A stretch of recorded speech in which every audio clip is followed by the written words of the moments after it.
He didn't come from a dynasty of actors. He wasn't groomed for stardom. He was just another hopeful grinding away in small theater productions, barely getting noticed. And yet, this so-called untrained actor would go on to lead some of the most iconic, grand-scale blockbusters in Hollywood history, from The Ten Commandments to Ben-Hur, films so massive they're still legendary decades later. How did he do it? How did a stage extra with no classical training rise to become the face of biblical epics and historical dramas? And more importantly, how did he outshine actors who spent their entire lives preparing for roles like these? Humble beginnings. Charlton Heston's journey to Hollywood greatness wasn't exactly the polished, textbook rise of a classically trained actor. He wasn't molded in the elite drama schools of London or Broadway's finest institutions. There were no Shakespearean workshops, no method acting gurus shaping his craft. Instead, he relied on something far more raw: instinct, presence, and a voice that could command an entire battlefield. Born in 1923 as John Charles Carter in Evanston, Illinois, Heston's early years were spent in a quiet, rural setting after his family moved to Michigan. It was the kind of upbringing that built resilience, long days outdoors, isolation that fostered a deep inner world, and a fascination with storytelling that led him to books and theater. So how did he get into acting in the first place? Well, high school was where it all began.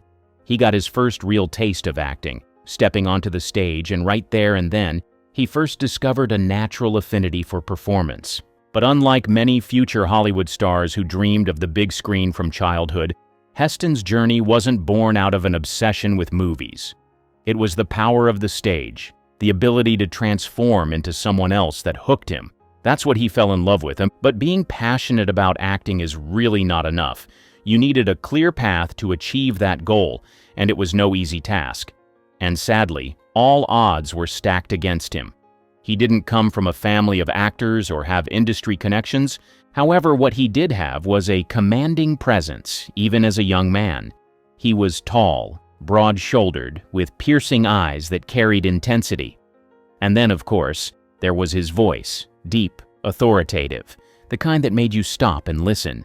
Little did he know these traits would later define his career, but at the time, they were just raw ingredients waiting to be shaped.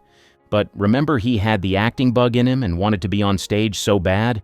Well, he went on and attended Northwestern University, where he studied drama. His closest brush with formal training, but the war interrupted his education. So, like many young men of his generation, he joined the military during World War II, serving as a radio operator and aerial gunner in the Army Air Forces. This experience gave him something invaluable: discipline. Years later, when he was charging through massive battle sequences in Ben-Hur or leading slaves to freedom in The Ten Commandments, that military background lent authenticity to his performances. But let's not get ahead of ourselves just yet. After the war, Heston didn't have a roadmap to Hollywood success. He and his wife, Lydia Clark, who was also an aspiring actress, moved to New York and took whatever work they could find. No glamorous movie deals, no silver spoon treatment, just a young couple grinding it out, trying to make something happen. Heston took on small theater roles, live television gigs, anything that put him in front of an audience. He worked backstage, built sets, and even posed for art classes just to make ends meet. Then came a small but crucial break: live television. Back in the late 1940s and early 1950s, live television dramas were the perfect training ground for actors who weren't formally schooled in the craft. There were no retakes, no edits, just raw, real-time performances that forced actors to be sharp. Heston found himself cast in several of these productions, standing out due to his sheer presence and natural gravitas. He may not have had the refined polish of classically trained actors, but he had something else: believability. It wasn't long before Hollywood took notice. He was cast in Dark City in 1950, a low-budget noir film that served as his first major role. While the film didn't make him an overnight star, it proved one thing: this guy belonged on the big screen. More roles trickled in, but it was his next step that would cement his path to superstardom. What happened next? a fateful meeting with one of Hollywood's most powerful directors, a bold casting decision that defied convention, and the beginning of Charlton Heston's reign as the king of historical epics. The breakthrough role. By the mid-1950s, even though Charlton Heston had carved out a solid career in Hollywood, he was still far from being a household name. But that all changed when he landed the role of a lifetime, Moses in The Ten Commandments in 1956. Remember, though, he wasn't a classically trained Shakespearean actor like many of his contemporaries. He was a little rough around the edges. He hadn't honed his craft on prestigious theater stages or studied under legendary acting coaches. But that did not seem to matter because somehow he was about to take on one of the most iconic, larger-than-life roles in film history, and he absolutely owned it. So how did Heston, an actor with no formal training, land a role that other seasoned, classically trained actors would have killed for? Well, that's where Cecil B. DeMille comes in. The legendary director known for his grand, extravagant epics, DeMille had a vision for The Ten Commandments. He didn't just want a good actor for Moses, he wanted someone who looked and felt biblical. Someone who could make audiences believe they were witnessing a prophet, a leader of men, a force of nature. Heston, with his towering presence, piercing gaze, and deep, commanding voice, was a perfect fit. There's even an old Hollywood legend that DeMille made his decision based on Heston's striking resemblance to the statue of Moses sculpted by Michelangelo. Whether or not that's true, it's undeniable that Heston had the physical and vocal power to bring the role to life. While some actors could deliver a technically perfect performance, Heston delivered something even more important: conviction. You didn't just watch him as Moses, you believed he was Moses. But make no mistake, this wasn't just another acting job. The Ten Commandments was one of the biggest, most ambitious productions in Hollywood history. The scale was unfathomable. Thousands of extras, massive sets built in the Egyptian desert, and special effects that were groundbreaking for their time. Everything about the film was designed to be epic in the truest sense of the word, and Heston was right in the middle of it all. The weight of the production rested heavily on his shoulders, playing Moses beyond just about reciting lines or looking imposing. It was about embodying a spiritual leader, a revolutionary, a man torn between two worlds. Heston had to carry scenes of deep emotional intensity. From Moses' transformation from an Egyptian prince to a prophet, to his legendary moments atop Mount Sinai. His ability to hold the screen with sheer presence made the film work. Then came the pressure of expectation. DeMille's 1923 silent version of The Ten Commandments had already been a massive success. This new version was supposed to be bigger, grander, and more unforgettable than anything Hollywood had ever attempted. If Heston's performance fell flat, the whole film would crumble, but he didn't just rise to the occasion, he dominated it. His booming delivery of lines like "Let my people go" became the stuff of cinematic legend. Let my people go. The slaves are mine. The film premiered in 1956, and audiences were blown away. Heston's Moses wasn't just a biblical figure, he was a force of nature, delivering one of the most iconic performances in movie history.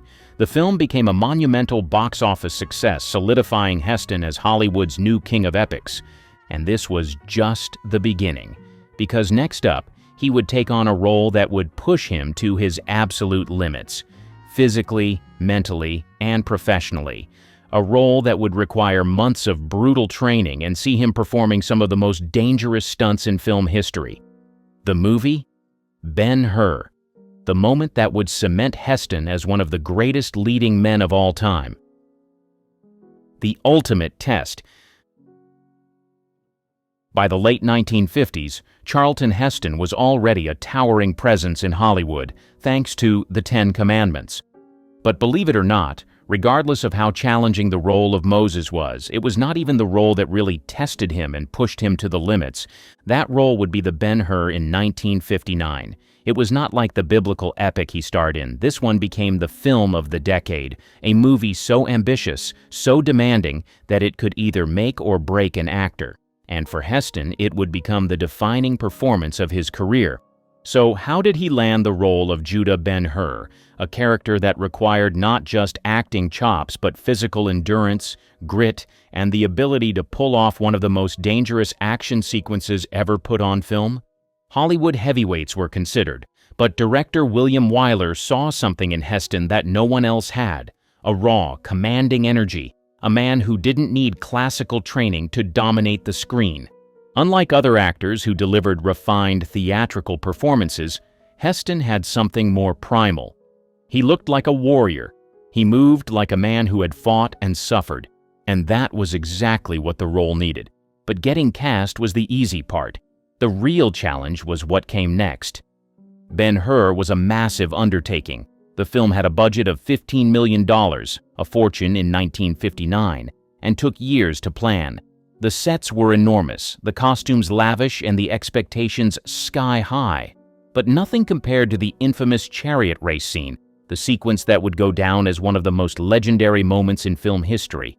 Most actors, especially the ones trained in traditional stagecraft, would have let a stunt double handle the action. Not Heston. Instead of relying on professionals, he trained for months to master the art of chariot racing. Think about that for a second. A man with no prior experience in racing, no classical training in movement or stage combat, was about to take on one of the most dangerous action sequences Hollywood had ever attempted, and he did it. The preparation was brutal. Heston spent weeks in Rome, training with actual chariots, learning how to control 4 horses at once, how to make sharp turns without flipping over, how to look fearless while riding at breakneck speeds. The race itself was filmed over 5 weeks, with no CGI, no modern safety measures, just real horses, real chariots, and real danger. And through it all, Heston was right there in the thick of it, gripping the reins, pushing himself beyond his limits. His efforts paid off. The chariot race became one of the most electrifying sequences ever captured on film. Every shot was filled with real danger, real dust, real adrenaline. And Heston? He looked like he was born for this moment. No actorly pretense, no stage-trained stiffness, just sheer, unfiltered presence. When he crossed that finish line, he wasn't just playing Ben-Hur, he was Ben-Hur. The film shattered records. Ben-Hur won 11 Academy Awards, a record that stood for nearly 40 years. Heston took home the Oscar for Best Actor, cementing his place as one of the most iconic leading men in Hollywood history. And the best part? He did it his way. No classical training, no prestigious theater background, just instinct, determination, and sheer force of will. While others studied technique, Heston lived it. He wasn't just an actor, he was a force of nature. Hollywood's hero. After Ben-Hur, Charlton Heston was Hollywood's go-to guy for epic, larger-than-life roles. If a film needed a warrior, a king, a revolutionary, or a man whose presence alone could command an entire screen, Heston was the guy directors called. He had this undeniable gravitas, this sense of authority and conviction that made audiences believe they were watching something legendary. And Hollywood, never one to ignore a winning formula, kept casting him in some of the biggest films of the era. Take El Cid in 1961, for example. It wasn't enough that Heston had already played Moses and Judah Ben-Hur. Now he was stepping into the shoes of Rodrigo Diaz de Vivar, the legendary Spanish warrior known as El Cid.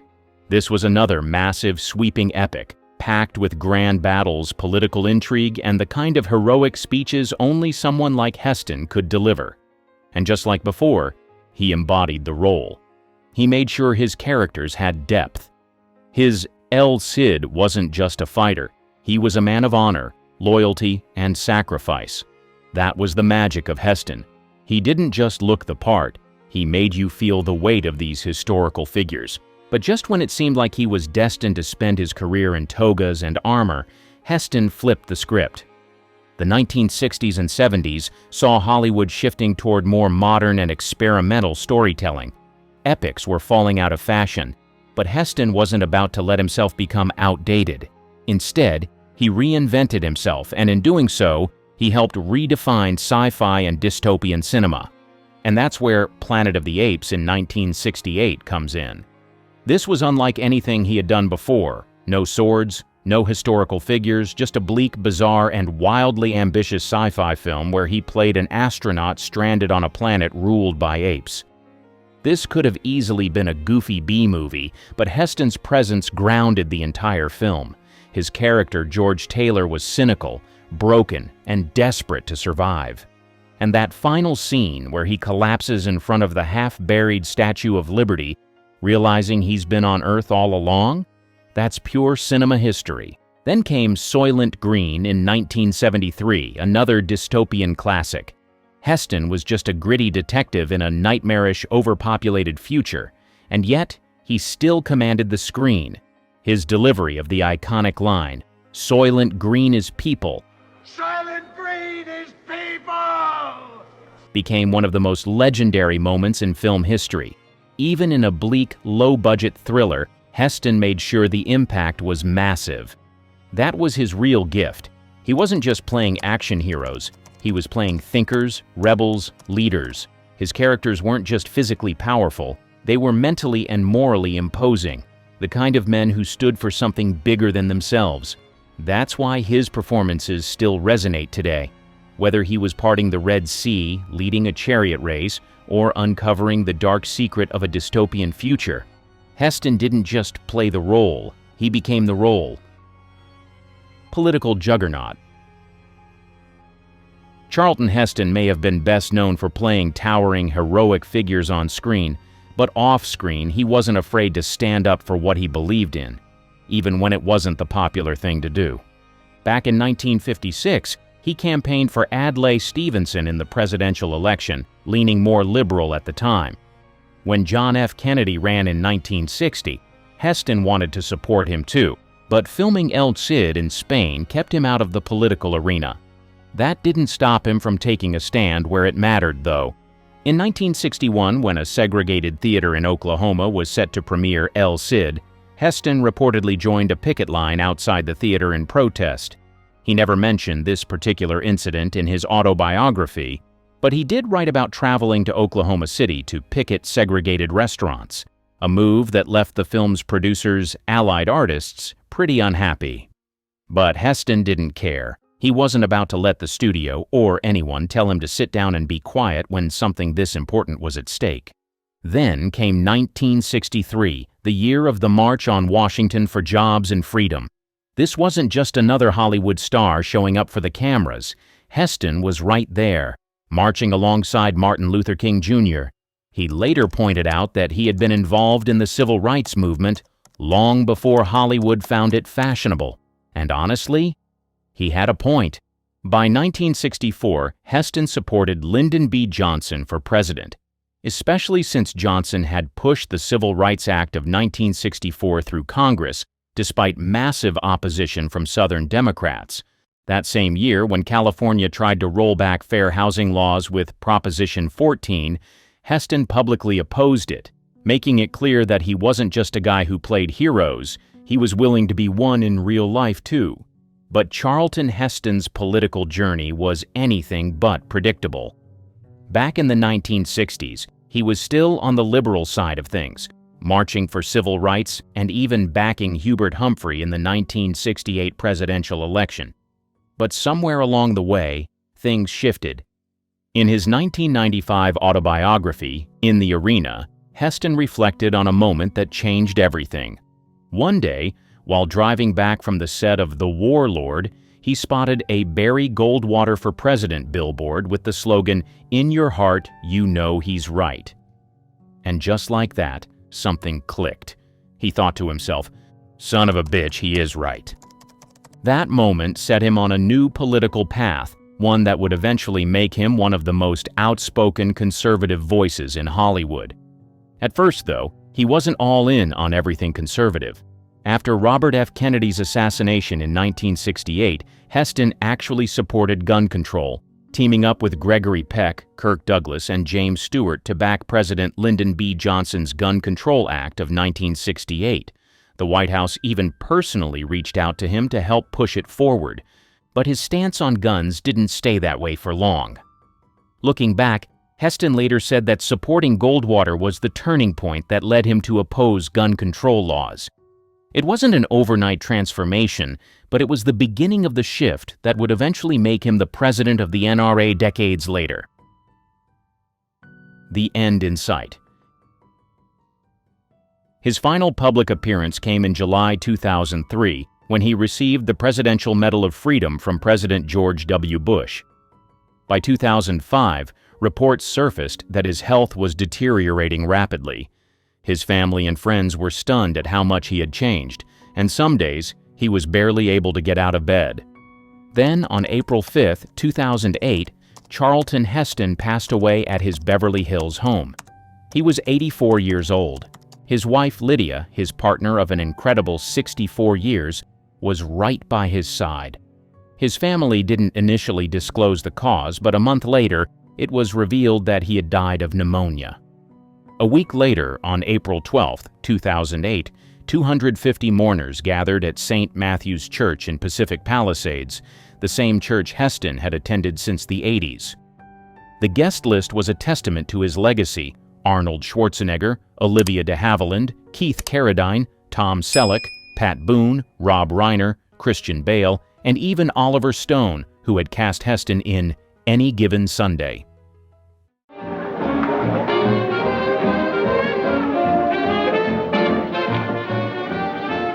I like the way you talk. Linda Darnell is no doubt one of the Hollywood starlets who graced the silver screen and gave it all she had. However, she is also known for facing several challenges all through her life and career, but persevering through it all. For all of these reasons, she will be remembered forever. Let's take a closer look at her life and memories. Her early life. Linda Darnell was born in September 1923 in Dallas, Texas.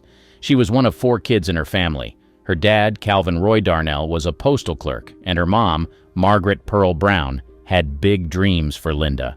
Pearl, who had Cherokee roots, saw Linda as her chance to achieve the stardom she never had. But life at home wasn't perfect. Linda's parents often fought, and her siblings didn't get much attention. Growing up in this environment, Linda found comfort in her mom's belief in her acting abilities. From a young age, Linda was pushed into the spotlight, taking part in many contests and performances because of Pearl's drive. Even though Linda wasn't sure of her own talent and didn't always want to be a star, she went along with her mom's plans. She probably thought that by making Pearl's dreams come true, she could find some stability and approval in her chaotic family life. Linda's childhood had its difficulties. She had some happy moments, but the constant tension at home and Pearl's demanding nature made Linda shy. At school, she preferred spending time alone, focusing on her Spanish and art studies at Sunset High School. But when she was on stage, she shone brightly. She joined the Dallas Little Theater and did well in plays like Murder in the Cathedral. Outside school, she worked as a hostess at the Texas Centennial Exposition, where her grace and charm hinted at the star she would become. In 1937, a talent scout from 20th Century Fox came to Dallas looking for new faces for the movies. With Pearl's encouragement, Linda met the scout and made a great impression. She was invited to Hollywood for a screen test. In February 1938, she traveled to California with other hopefuls, Mary Healy and Doris Bowden, filled with hope and determination despite some initial setbacks due to her age. Climbing the career ladder. Linda Darnell dreamed of being a stage actress, but fate had other plans. Hollywood scouts noticed her during the Gateway to Hollywood talent search. She was first signed by RKO Pictures, but things didn't work out, and she returned to Dallas for a while. Then, 20th Century Fox made her an offer. After some contractual disputes, she moved to Hollywood at just 15 years old, arriving on April 5, 1939, and settling into a small apartment. Linda's big break came with her debut in Hotel for Women, 1939. The newspapers called her Hollywood's newest star. She was originally set to play a role meant for Loretta Young. Studio head Darryl F. Zanuck thought Linda had the allure and exotic look that would attract audiences. Even though she was young, the studio adjusted her age on paper, and columnist Luella O. Parsons admired her naivety and loyalty to Zanuck. Despite these great opportunities, Linda quickly realized how tough Hollywood filmmaking was. She showed her versatility early on, working with stars like Henry Fonda and Claudette Colbert in Drums Along the Mohawk, 1939. However, she was later replaced because her role was seen as too small. Still, Linda didn't give up. She wanted to co-star with Tyrone Power and mentioned it in interviews, though she didn't get the role in Johnny Apollo, 1940. She found success in Daytime Wife, 1939, a romantic comedy where her performance was praised for her youthful charm and acting skills. Her career continued to rise with movies like Stardust, 1940, solidifying her status as a promising Hollywood talent. Critics called her Hollywood's loveliest and most exciting star, praising her youthful charisma and screen presence. Despite the early praise, Linda faced challenges in keeping her image and managing her studio contracts. Her revised contract with 20th Century Fox promised her $200 a week, setting the stage for a career filled with both triumphs and trials. Stardom beckons. In the early 1940s, Linda Darnell's career took off with her role in the big-budget epic Brigham Young, 1940. Filmed on location, it was one of 20th Century Fox's biggest projects. She starred alongside Tyrone Power again, and their chemistry led to more romantic scenes being added. Director Henry Hathaway remembered her as a sweeter girl who never lived. After Brigham Young, Linda's earnings soared, surpassing many top bank officials by mid-1940. That summer, she starred in The Mark of Zorro, 1940, with Power, a hit that cemented her status as a box office draw. Next, she worked with Henry Fonda in Chad Hanna, 1940, her first Technicolor film, which got moderate attention. But Blood and Sand, 1941, filmed in Mexico with Power, showed off her acting skills and earned her critical acclaim. Despite this success, Linda felt her career was changing. She said, "People got tired of seeing the sweet young things I was playing, and I landed at the bottom of the roller coaster." She felt her roles were less fulfilling and her career began to slow down. The studio had trouble finding good roles for her, and she missed out on parts in Song of the Islands, 1942, and Remember the Day, 1941, which went to other actresses. This period of disappointment made her feel rejected and disillusioned with the industry. Even with setbacks in her film career, Linda stayed active by working with the Red Cross and selling war bonds during World War II. She showed her commitment to more than just her acting career, clinching more screen success. In 1946, Linda Darnell landed the lead role in the highly anticipated film adaptation of the controversial bestseller Forever Amber. This period drama set in 17th century England was a big change for Darnell, who was known for her dark hair and sultry looks. In the film, she played a character named Amber, famous for her fiery red hair. This production was 20th Century Fox's most expensive project yet, drawing as much attention as Gone with the Wind. Darnell's casting was a strategic move by the studio to boost her profile and give her a substantial role after years of struggling to break through in Hollywood. She was surprised to get the part, as she had been preparing for another film, but she embraced the opportunity, calling herself the luckiest girl in Hollywood. Preparing for Forever. Amber was intense. Darnell went through rigorous dieting, voice coaching to master an English accent, and many costume fittings to fit the role perfectly. She believed this film would take her career to new heights, confidently telling the press that the next phase of her Hollywood journey would be much more rewarding than her early years. However, the filming process was challenging. Darnell had tensions with director Otto Preminger, which strained the production. The rigorous schedule and physical demands of the role led to her exhaustion and a serious illness, causing a temporary halt in filming. Despite these setbacks, Forever Amber was a box office success when it was released in 1947. However, critics were not as impressed as expected, which disappointed Darnell, who had hoped for greater acclaim. Darnell didn't let this setback stop her. She delivered notable performances in the following years. In 1948, she showed her versatility in Preston Sturges's comedy Unfaithfully Yours, acting alongside Rex Harrison. The next year, she had a standout role in A Letter to Three Wives, which earned her widespread praise and marked a peak in her career. Her performance in this film got her some of the best reviews of her career and established her as one of Hollywood's most sought-after talents. Despite these successes, Darnell faced professional setbacks. She missed out on an anticipated Academy Award nomination for A Letter to Three Wives. Her subsequent roles, like in Slattery's Hurricane, 1949, were commercially successful but didn't keep up the momentum of her earlier acclaim. Through all these highs and lows, Darnell's dedication and resilience shone through.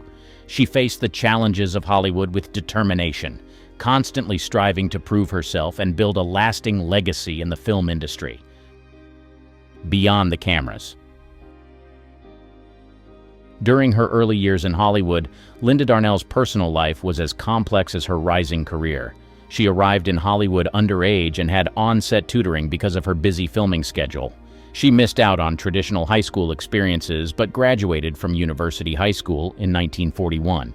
Although she wanted to attend university, her film commitments prevented it. She is still a member of the Sunset High School Hall of Fame. In 1940, while filming Stardust, Darnell briefly dated teen heartthrob Mickey Rooney. Her first serious romance was with Jamie Jorba, whom she met in high school and reconnected with during Blood and Sand. However, they drifted apart because he was reluctant to marry a public figure. At 17, she started dating her publicity agent, Alan Gordon. Rumors spread that they secretly married in a double ceremony with Lana Turner and Joseph Stephen Crane, but these were later proven false. Despite being a popular figure on the Fox lot, Darnell had few close friends in Hollywood, finding the social scene superficial and nauseating. Her relationship with her mother, Pearl, worsened over time. Pearl's contentious presence on set and public accusations strained their family dynamics. In 1942, Darnell faced extortion threats, prompting studio intervention and the arrest of a young perpetrator. That same year, at age 19, she shocked many by eloping with 42-year-old cameraman Peverell Marley in Las Vegas, despite disapproval from family, studio, and peers.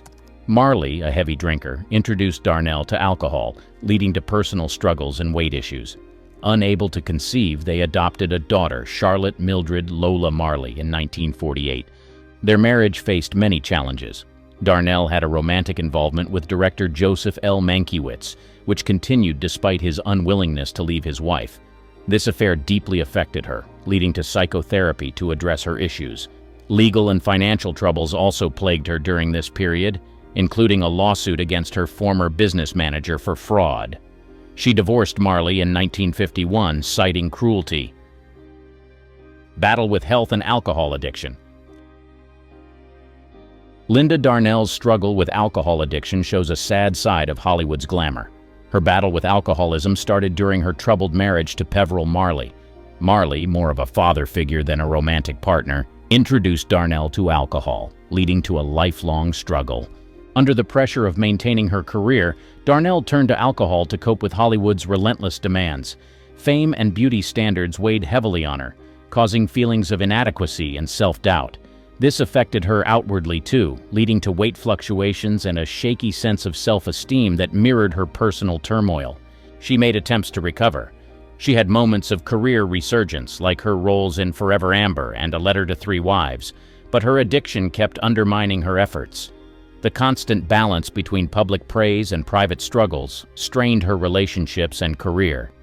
This created a cycle of ups and downs that defined much of her life. Her alcoholism not only hurt her health but also damaged her public image, overshadowing her talent and beauty with the dark shadow of addiction. Haunted by demons of scandals. One of the most notable controversies in Linda Darnell's life was her relationship with Howard Hughes, a prominent figure in Hollywood known for his tumultuous romances with actresses. Darnell's link to Hughes sparked rumors and tabloid gossip. This added to the pressures of keeping her public image while navigating a complex personal life. The intense media scrutiny surrounded her involvement with Hughes. It led to a narrative of scandal that followed her throughout her career. Another significant controversy that haunted Darnell's public image involved her tumultuous marriages and divorces. She married cinematographer Peverell Marley at a young age. It got attention, especially in Hollywood. There, they scrutinized such unions for their longevity and stability. The divorces of Marley and her second husband, Philip Liebman, came next.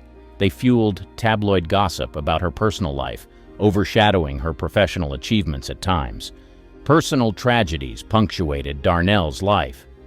In 1965, a devastating house fire claimed her life at age 41. The fire happened at her friend's home in Glenview, Illinois. Her family saga. From the start of her career, Linda Darnell had a tough time dealing with her mother, Pearl. Pearl was always around and very controlling, which put a lot of strain on their relationship. As Linda became more famous in Hollywood, Pearl's interference only grew, making things even more difficult. Their tense relationship often spilled into the public eye, with family disputes becoming juicy material for tabloids and gossip columns. One of the worst moments was in 1940 when Pearl accused Linda's father of having an incestuous relationship with one of Linda's siblings. This shocking accusation added more drama to their already strained family ties. The public exposure of these family issues made Linda feel even more isolated and alienated. These family tensions didn't just affect Linda personally, they also impacted her social and professional life in Hollywood. Pearl's bad reputation on studio lots made it harder for Linda to maintain a positive public image and navigate the tricky Hollywood social scene. This all added up to a lot of stress and heartache for Linda, both at home and in her career. Her roller coaster career. Linda Darnell's career was a roller coaster ride, typical of many actresses in mid-20th century Hollywood. She burst onto the scene in the late 1930s with 20th Century Fox, quickly winning over audiences with her youthful charm and acting skills. Early films like Hotel for Women, 1939, and Daytime Wife, 1939, showed she could play both innocent and complex characters, earning her praise and a growing fan base. The 1940s were the peak of Darnell's career. She proved she could handle a variety of roles, moving effortlessly between different genres. Her performance in Blood and Sand, 1941, with Tyrone Power was a standout, showcasing her talent for emotionally intense roles. Critics loved her mature performances and striking beauty, calling her one of Hollywood's brightest stars. However, behind the scenes, Darnell faced many personal challenges. Her turbulent relationships and the pressure of Hollywood life took a toll on her health and public image. Gossip and tabloid rumors often overshadowed her professional achievements, making it hard for her to maintain a positive reputation. As Hollywood changed after World War II, Darnell struggled to adapt. The industry's shift away from studio-controlled stardom made it tough for established stars like her to find good roles. She had some successes, like in No Way Out, 1950, and A Letter to Three Wives, 1949, but often found herself typecast and offered fewer quality roles. Personal and financial problems added to her woes. Divorces, financial obligations, and health issues created instability in her life. Despite her resilience and occasional triumphs, her career began to decline in the 1950s. Linda Darnell's journey through Hollywood was marked by incredible highs and challenging lows. She left behind a life of memorable performances, but also a story of the personal struggles that many actresses of her time faced. Reviving a dying career. In the late 1950s and early 1960s, Linda Darnell tried to revive her career. It had taken a big hit in the previous decade. After enduring personal turmoil and finding it increasingly difficult to land substantial film roles, Darnell shifted her focus to television, seeking new opportunities to reconnect with audiences and showcase her versatility as an actress. Darnell strategically chose to guest star on some of the most popular television series of the time. Notably, she appeared in episodes of Wagon Train and Bonanza, two shows that enjoyed widespread viewership. Her guest appearances on these series allowed her to reach a broad audience, reminding viewers of her talent and helping her to stay relevant in an industry that was evolving rapidly. These roles were critical in demonstrating her ability to adapt to different genres and character types, reinforcing her status as a versatile actress. In addition to her work on television, Darnell ventured into theater, embracing live performances as a means to further hone her craft. She took on various roles in stage productions. She used her extensive experience on camera to bring depth and nuance to her stage performances. This move to live theater was a big step in her career revival. It let her explore new challenges and expand her skills beyond film and TV. During this period, Darnell also continued to pursue film roles, albeit on a more limited scale than during her peak years in Hollywood. She appeared in independent and lower-budget productions, often taking on character roles that showcased her ability to portray complex and diverse characters. These films did not always get wide acclaim, but they gave Darnell chances to stay in the industry. They let her show her lasting commitment to acting. Despite her efforts, Darnell faced numerous challenges in her quest to revive her career. The entertainment landscape of the late 1950s and early 1960s was highly competitive and constantly evolving, making it difficult for even established stars to secure significant roles. Additionally, the shift from the studio system to a more fragmented industry created more obstacles for Darnell. She had to navigate a landscape where there were fewer opportunities and fiercer competition. Nevertheless, Darnell's persistence in pursuing roles that resonated with her and showcased her talent was a testament to her dedication to her craft. She continued to seek out projects that allowed her to demonstrate her acting skills, regardless of the medium or scale of the production. Her determination to remain active in the industry, despite the setbacks and challenges she faced, underscored her unwavering passion for acting. Throughout this period of her career, Darnell tried to reinvent herself. She adapted to the changing Hollywood. Her efforts were signs of her resilience and tenacity. She may not have achieved the same fame and success as during her peak years, but her work in TV, theater, and film at this time showed her enduring talent and commitment to her craft. She could navigate the ups and downs of her career with grace and determination.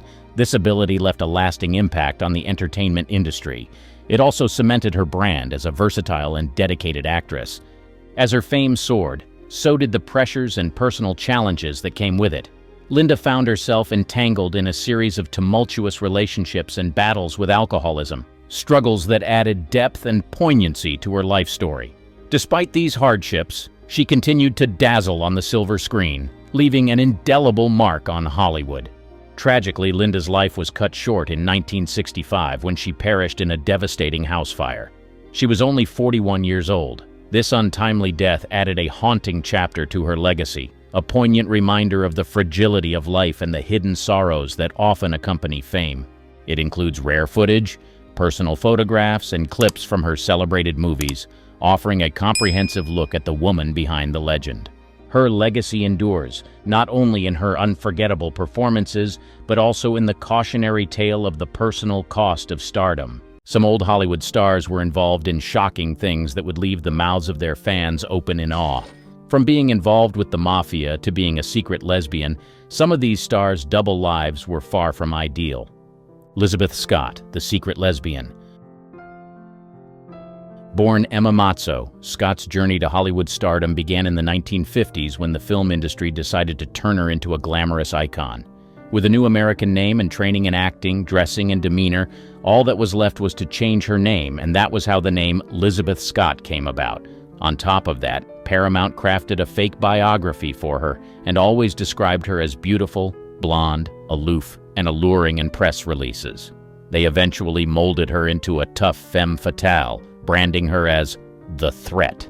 Critics generally praised her performances, and she starred alongside some of Hollywood's leading men. However, things began to go south for Scott when gossip columns often noted her lack of a steady boyfriend and that none of her co-stars seriously dated her, which was unusual for the time when romantic flings between leading men and their co-stars were common, even if they were just for publicity.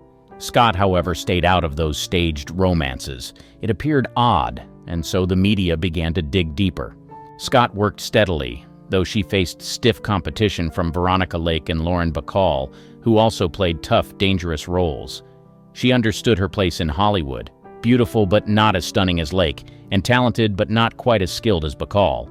She invested her money wisely, but her career faced a different kind of threat. As it turned out, she was a lesbian. While many male stars of the golden age of Hollywood were also gay, they often faced threats from studios but could find some solace in a discreet underground gay culture. Lesbians, however, were not so fortunate. They had to stay deeply in the closet, and the threats against them were severe. Some, like silent film star Alla Nazimova, manipulated young actresses through promises of career help, taking advantage of them regardless of their sexual orientation. Elizabeth Scott, however, had too much integrity to exploit other women. She often traveled to Paris, where there was more acceptance of her lifestyle, and even began dating Fried, an openly gay Parisian entertainer, But as far as Hollywood was concerned, she hid her real sexuality, keeping it a secret. The studio, however, didn't like her choice to date an openly gay person. If the news got back to America, it could end her career. But in the 40s and 50s, Americans got little news from Europe unless it was about the Cold War. So as long as Elizabeth Scott's secret life stayed in Paris, the studio allowed it.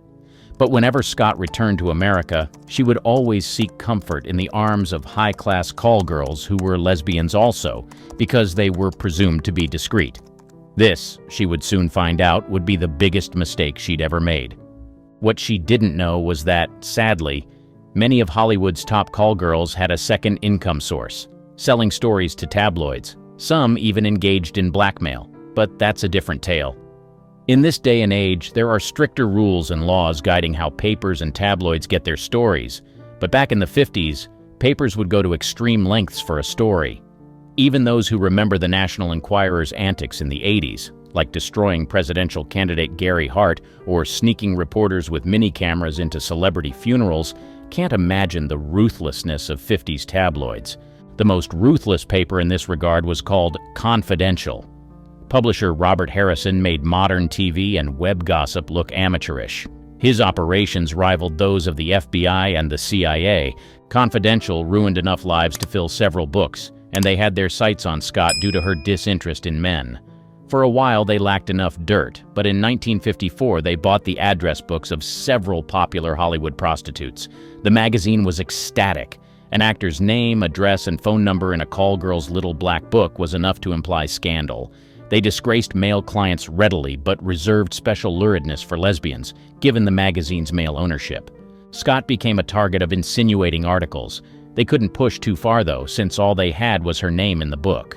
Still, Confidential kept digging. Eventually, they found a prostitute Scott trusted and liked, who had never sold information before. Tragically, this call girl recorded everything, and just like that, her double life was revealed to the whole world. John Garfield, The Dance of Communism. John Garfield, born Jacob Julius Garfinkel on March 4, 1913, in New York City, was one of Hollywood's most compelling actors, known for his rugged, everyman persona. His journey to stardom was marked by perseverance and talent, rising from humble beginnings to become a significant figure in American cinema. However, beneath his on-screen heroics and public persona, Garfield's life was marred by allegations of communist affiliations and rumored connections to the criminal underworld. Garfield's early life was challenging, growing up in the tough neighborhoods of New York's Lower East Side.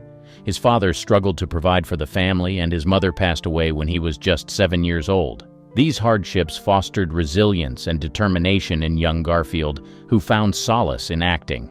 He honed his craft at the American Laboratory Theater and later joined the Group Theater, where he developed his distinctive naturalistic acting style. Garfield's breakthrough in Hollywood came with his performance in the 1938 film Four Daughters, which earned him his first Academy Award nomination. He quickly became known for his intense, brooding characters in films like The Postman Always Rings Twice, Body and Soul, and Force of Evil. His portrayals resonated with audiences, who saw in him a reflection of their own struggles and aspirations. Despite his success, Garfield's career and life took a dark turn in the late 1940s and early 1950s. During this period, America was gripped by the Red Scare, a widespread fear of communist influence in the country. Hollywood was a target. Many actors, writers, and directors were accused of communist sympathies. They were blacklisted from the industry. Garfield, known for his left-leaning political views and involvement in progressive causes, found himself under suspicion. In 1951, Garfield was subpoenaed to appear before the House Un-American Activities Committee, HUAC, which was investigating communist infiltration in Hollywood. Garfield staunchly denied any communist affiliations and refused to name names, maintaining his integrity even under immense pressure. However, his refusal to cooperate with HUAC led to his blacklisting, effectively ending his career in major studio films. Adding to his troubles, Garfield was rumored to have connections to the criminal underworld. While much of this remains speculative, it's believed that his upbringing in the rough neighborhoods of New York and his association with certain figures in the entertainment industry brought him into contact with organized crime. These rumors, combined with his blacklisting, painted a contradictory picture of a man caught between his principles and the harsh realities of his time. Garfield's health began to deteriorate under the strain of these pressures. He suffered from a heart condition, exacerbated by the stress of being blacklisted and ostracized by the industry he loved. On May 21, 1952, at the age of 39, Garfield died of a heart attack. His death was a tragic end to a career and life that had promised so much.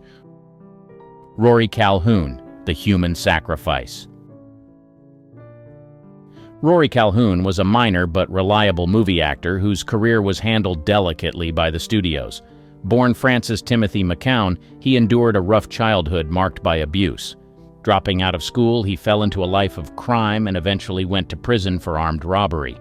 In 1943, at the age of 21, Calhoun's criminal activities caught up with him in a big way.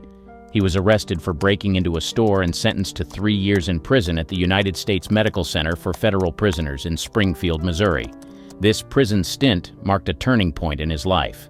While serving time, he decided to reform and change the trajectory of his future.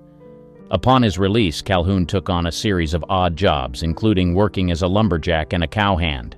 His rugged looks and physique eventually caught the attention of Hollywood talent agent Henry Wilson, who saw potential in the ex-convict. Wilson, who was known for transforming the images of his clients, suggested that McCown change his name to Rory Calhoun to help distance himself from his troubled past. Calhoun's criminal history was a closely guarded secret, especially as he began to find success in Hollywood. He made his film debut in 1944 and quickly rose to fame with roles in westerns and adventure films. Calhoun worked diligently to keep his past hidden, fearing that the revelation of his criminal activities would ruin his burgeoning career. Bugsy Siegel, producer by day, gangster by night. Bugsy Siegel, born Benjamin Siegel on February 28, 1906, in Brooklyn, New York, emerged as one of the most notorious gangsters in American history. His life was a fascinating blend of ruthless criminal activities and glamorous Hollywood aspirations, a juxtaposition that made his story all the more compelling. Growing up in the gritty streets of Brooklyn, Siegel quickly succumbed to a life of crime. By his teenage years, he had earned a fearsome reputation as an enforcer deeply involved in bootlegging, gambling, and murder. He co-founded the infamous Murder, Inc., a group of contract killers that executed hits for the mob. Siegel's propensity for violence was legendary, earning him the nickname Bugsy, a moniker that alluded to his volatile and erratic nature. In the 1930s, seeking new opportunities and perhaps a bit of spark, Siegel moved to California. Here, he endeavored to expand his criminal empire while simultaneously attempting to break into the Hollywood scene. Los Angeles in the 1930s and 1940s was a playground for the rich and famous, a city where dreams were made and broken. Siegel, with his undeniable charisma and sharp sense of style, quickly found himself mingling with the stars. He attended high-profile parties and forged relationships with some of the biggest names in Hollywood, many of whom were blissfully unaware of the extent of his violent background. Siegel's charm and ambition led him to dream of becoming a movie producer. He invested in several films and tried to leverage his connections to gain a foothold in the industry. However, despite his efforts, his ventures into film production were met with limited success.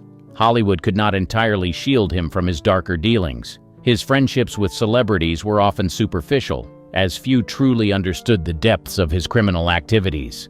Despite the facade, Siegel's life remained steeped in danger and crime. He was instrumental in the development of the Las Vegas Strip, envisioning it as a gambling mecca that would cater to the wealthy elite. His project, the Flamingo Hotel, was an ambitious and costly venture that he hoped would secure his place in both the criminal underworld and American business history. Yet, the project was plagued by delays and financial mismanagement, leading to tension with his mob associates. In the end, his violent criminal background contrasted with his Hollywood aspirations, ultimately leading to his downfall. His lavish spending and the mounting costs of the Flamingo project drew the wrath of his mob partners. On June 20th, 1947, Siegel's double life came to a brutal end when he was shot and killed in his Beverly Hills home. Barbara Stanwyck, the alleged spy. Barbara Stanwyck, born Ruby Catherine Stevens on July 16, 1907 in Brooklyn, New York, is remembered as one of Hollywood's most versatile and powerful actresses. Her on-screen presence was formidable, and she carved out a legendary career in film and television. However, beneath the polished exterior of this beloved star lay a life entangled with underworld figures and covert activities, particularly during the tumultuous era of the Red Scare. Stanwyck's rise to stardom was marked by resilience and determination.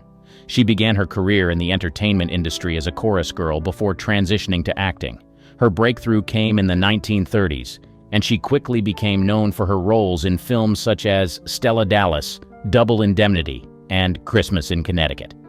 Her performances were characterized by a blend of strength, vulnerability, and an undeniable magnetism that captivated audiences. Despite her success, Stanwyck's personal life was far from serene.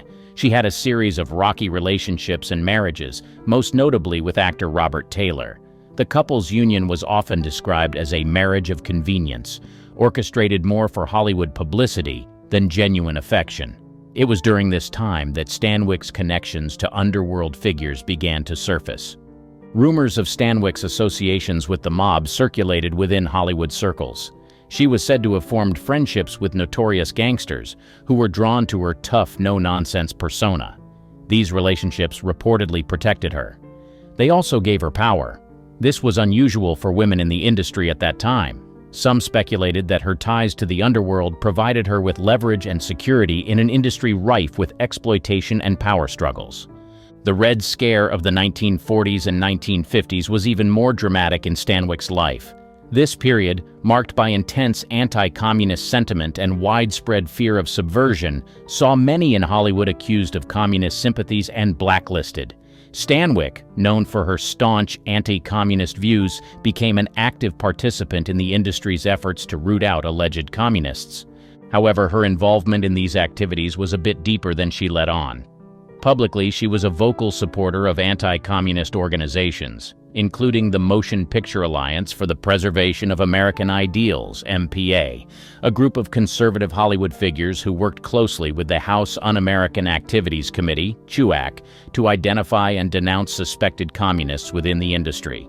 But behind the scenes, according to rumors, Stanwyck's actions were secretly more covert. She was rumored to have engaged in secret activities, providing information on colleagues and participating in covert operations aimed at exposing and undermining communist influences in Hollywood. Her staunch anti-communist stance and willingness to collaborate with authorities earned her both admiration and animosity among her peers. Dorothy Kilgallen, the JFK investigator.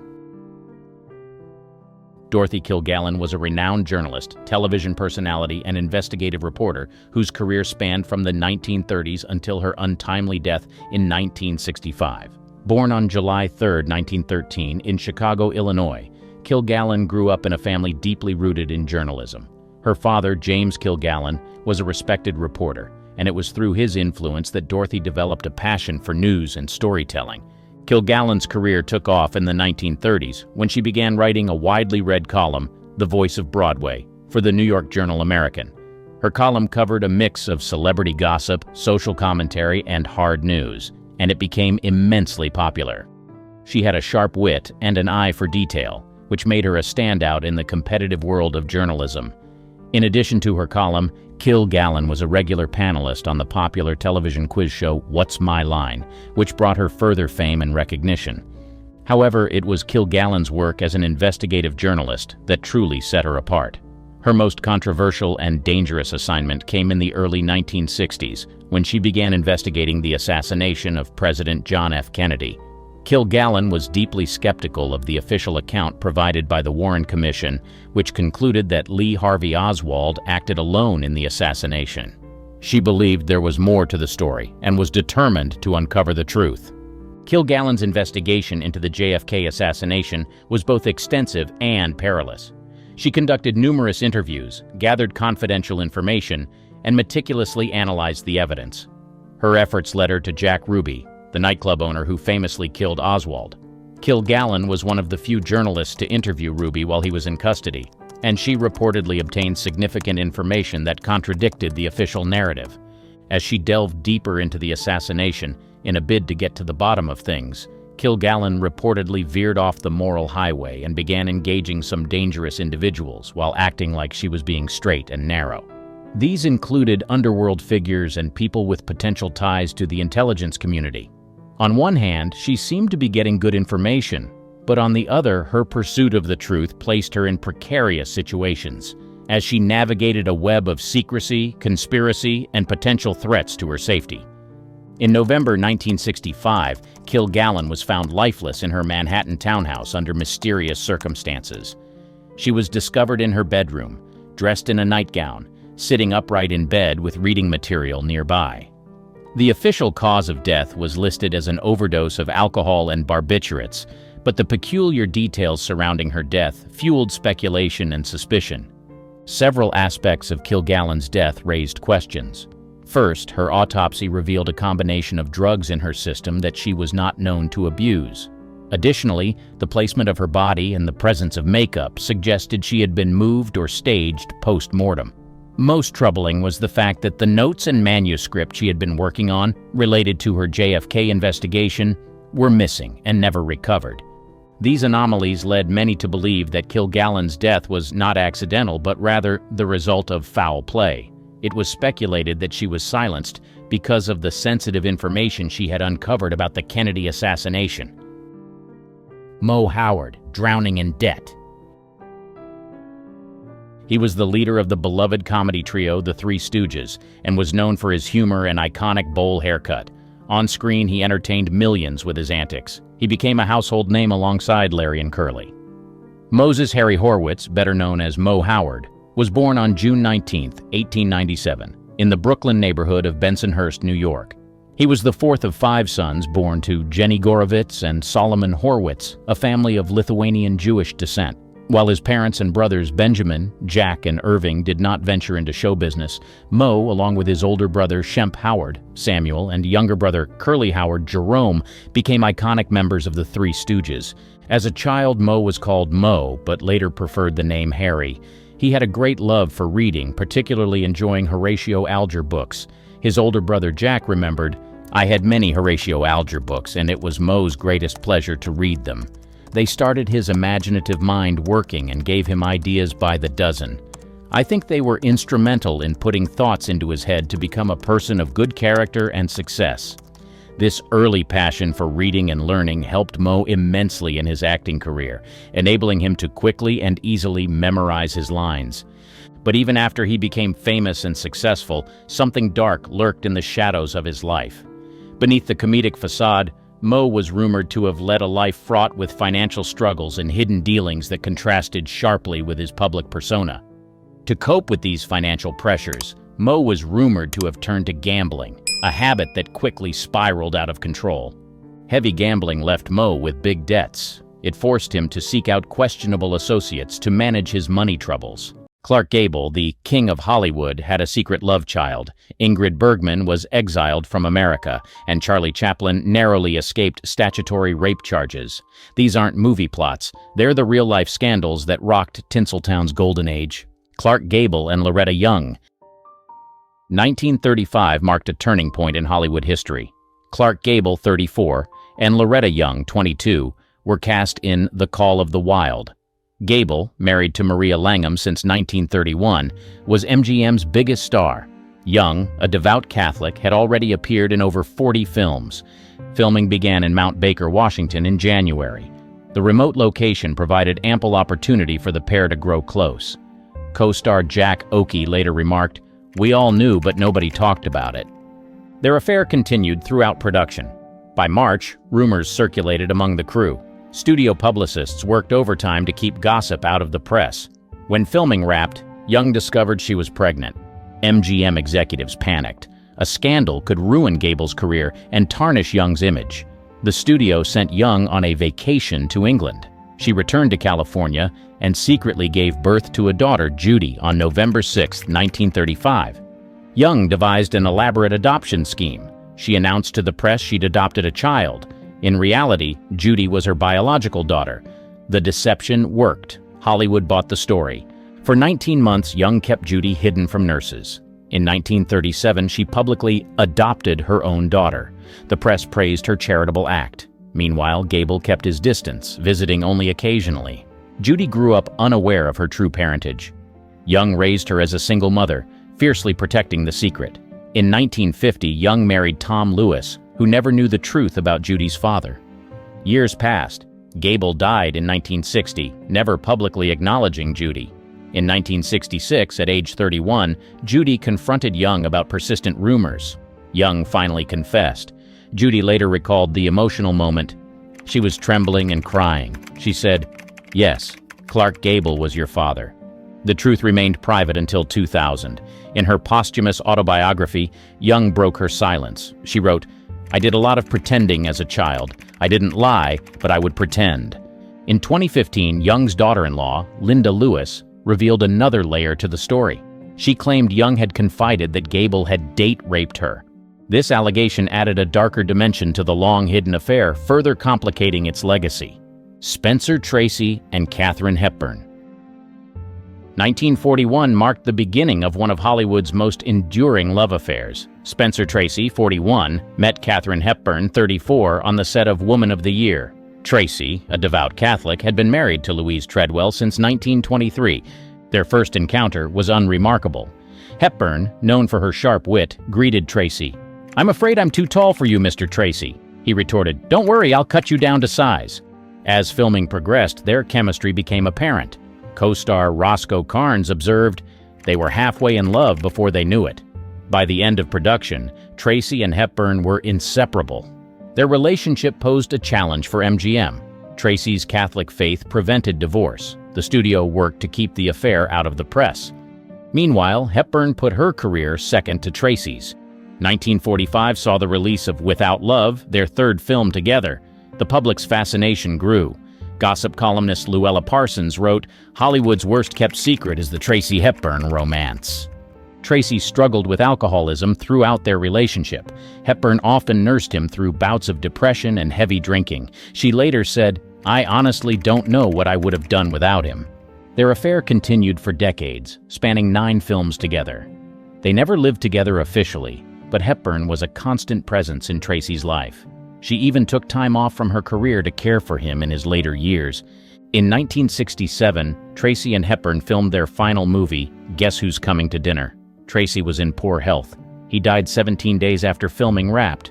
Hepburn didn't attend the funeral out of respect for Tracy's wife. Louise Tracy never publicly acknowledged the affair. She told a friend, "I know what's going on between Spencer and Miss Hepburn, but I'm Mrs. Spencer Tracy, and no one can change that." Hepburn didn't speak publicly about their relationship until after Louise's death in 1983. In her 1991 autobiography, she wrote, "I loved Spencer Tracy. I would have done anything for him." Ingrid Bergman and Roberto Rossellini. 1949 saw Hollywood's sweetheart Ingrid Bergman at the height of her fame. The 34-year-old Swedish actress was married to Dr. Petter Lindstrom and had a 10-year-old daughter. Her image was one of purity and grace. Bergman's life changed when she wrote a letter to Italian director Roberto Rossellini. She admired his work and expressed interest in making a film together. Rossellini, 43, was married to Marcella de Marchi. Their collaboration began with Stromboli in 1949.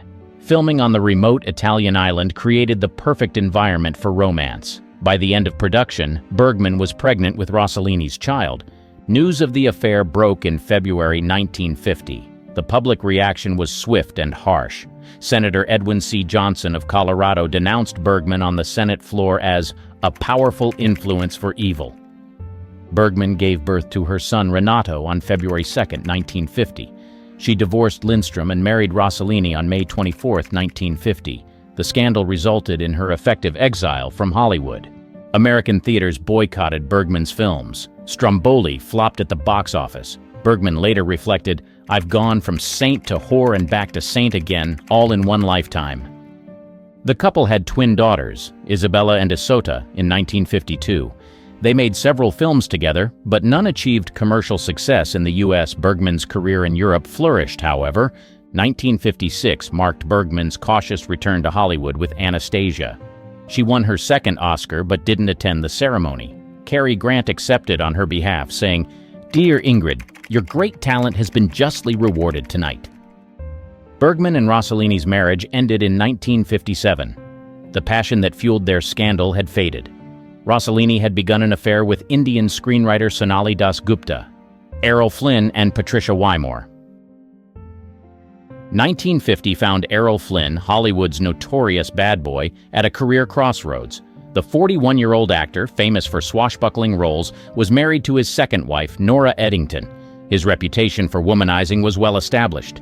Flynn met 23-year-old Patricia Wymore on the set of Rocky Mountain. Wymore, a rising starlet, was cast as Flynn's love interest. Their on-screen chemistry quickly translated to real life.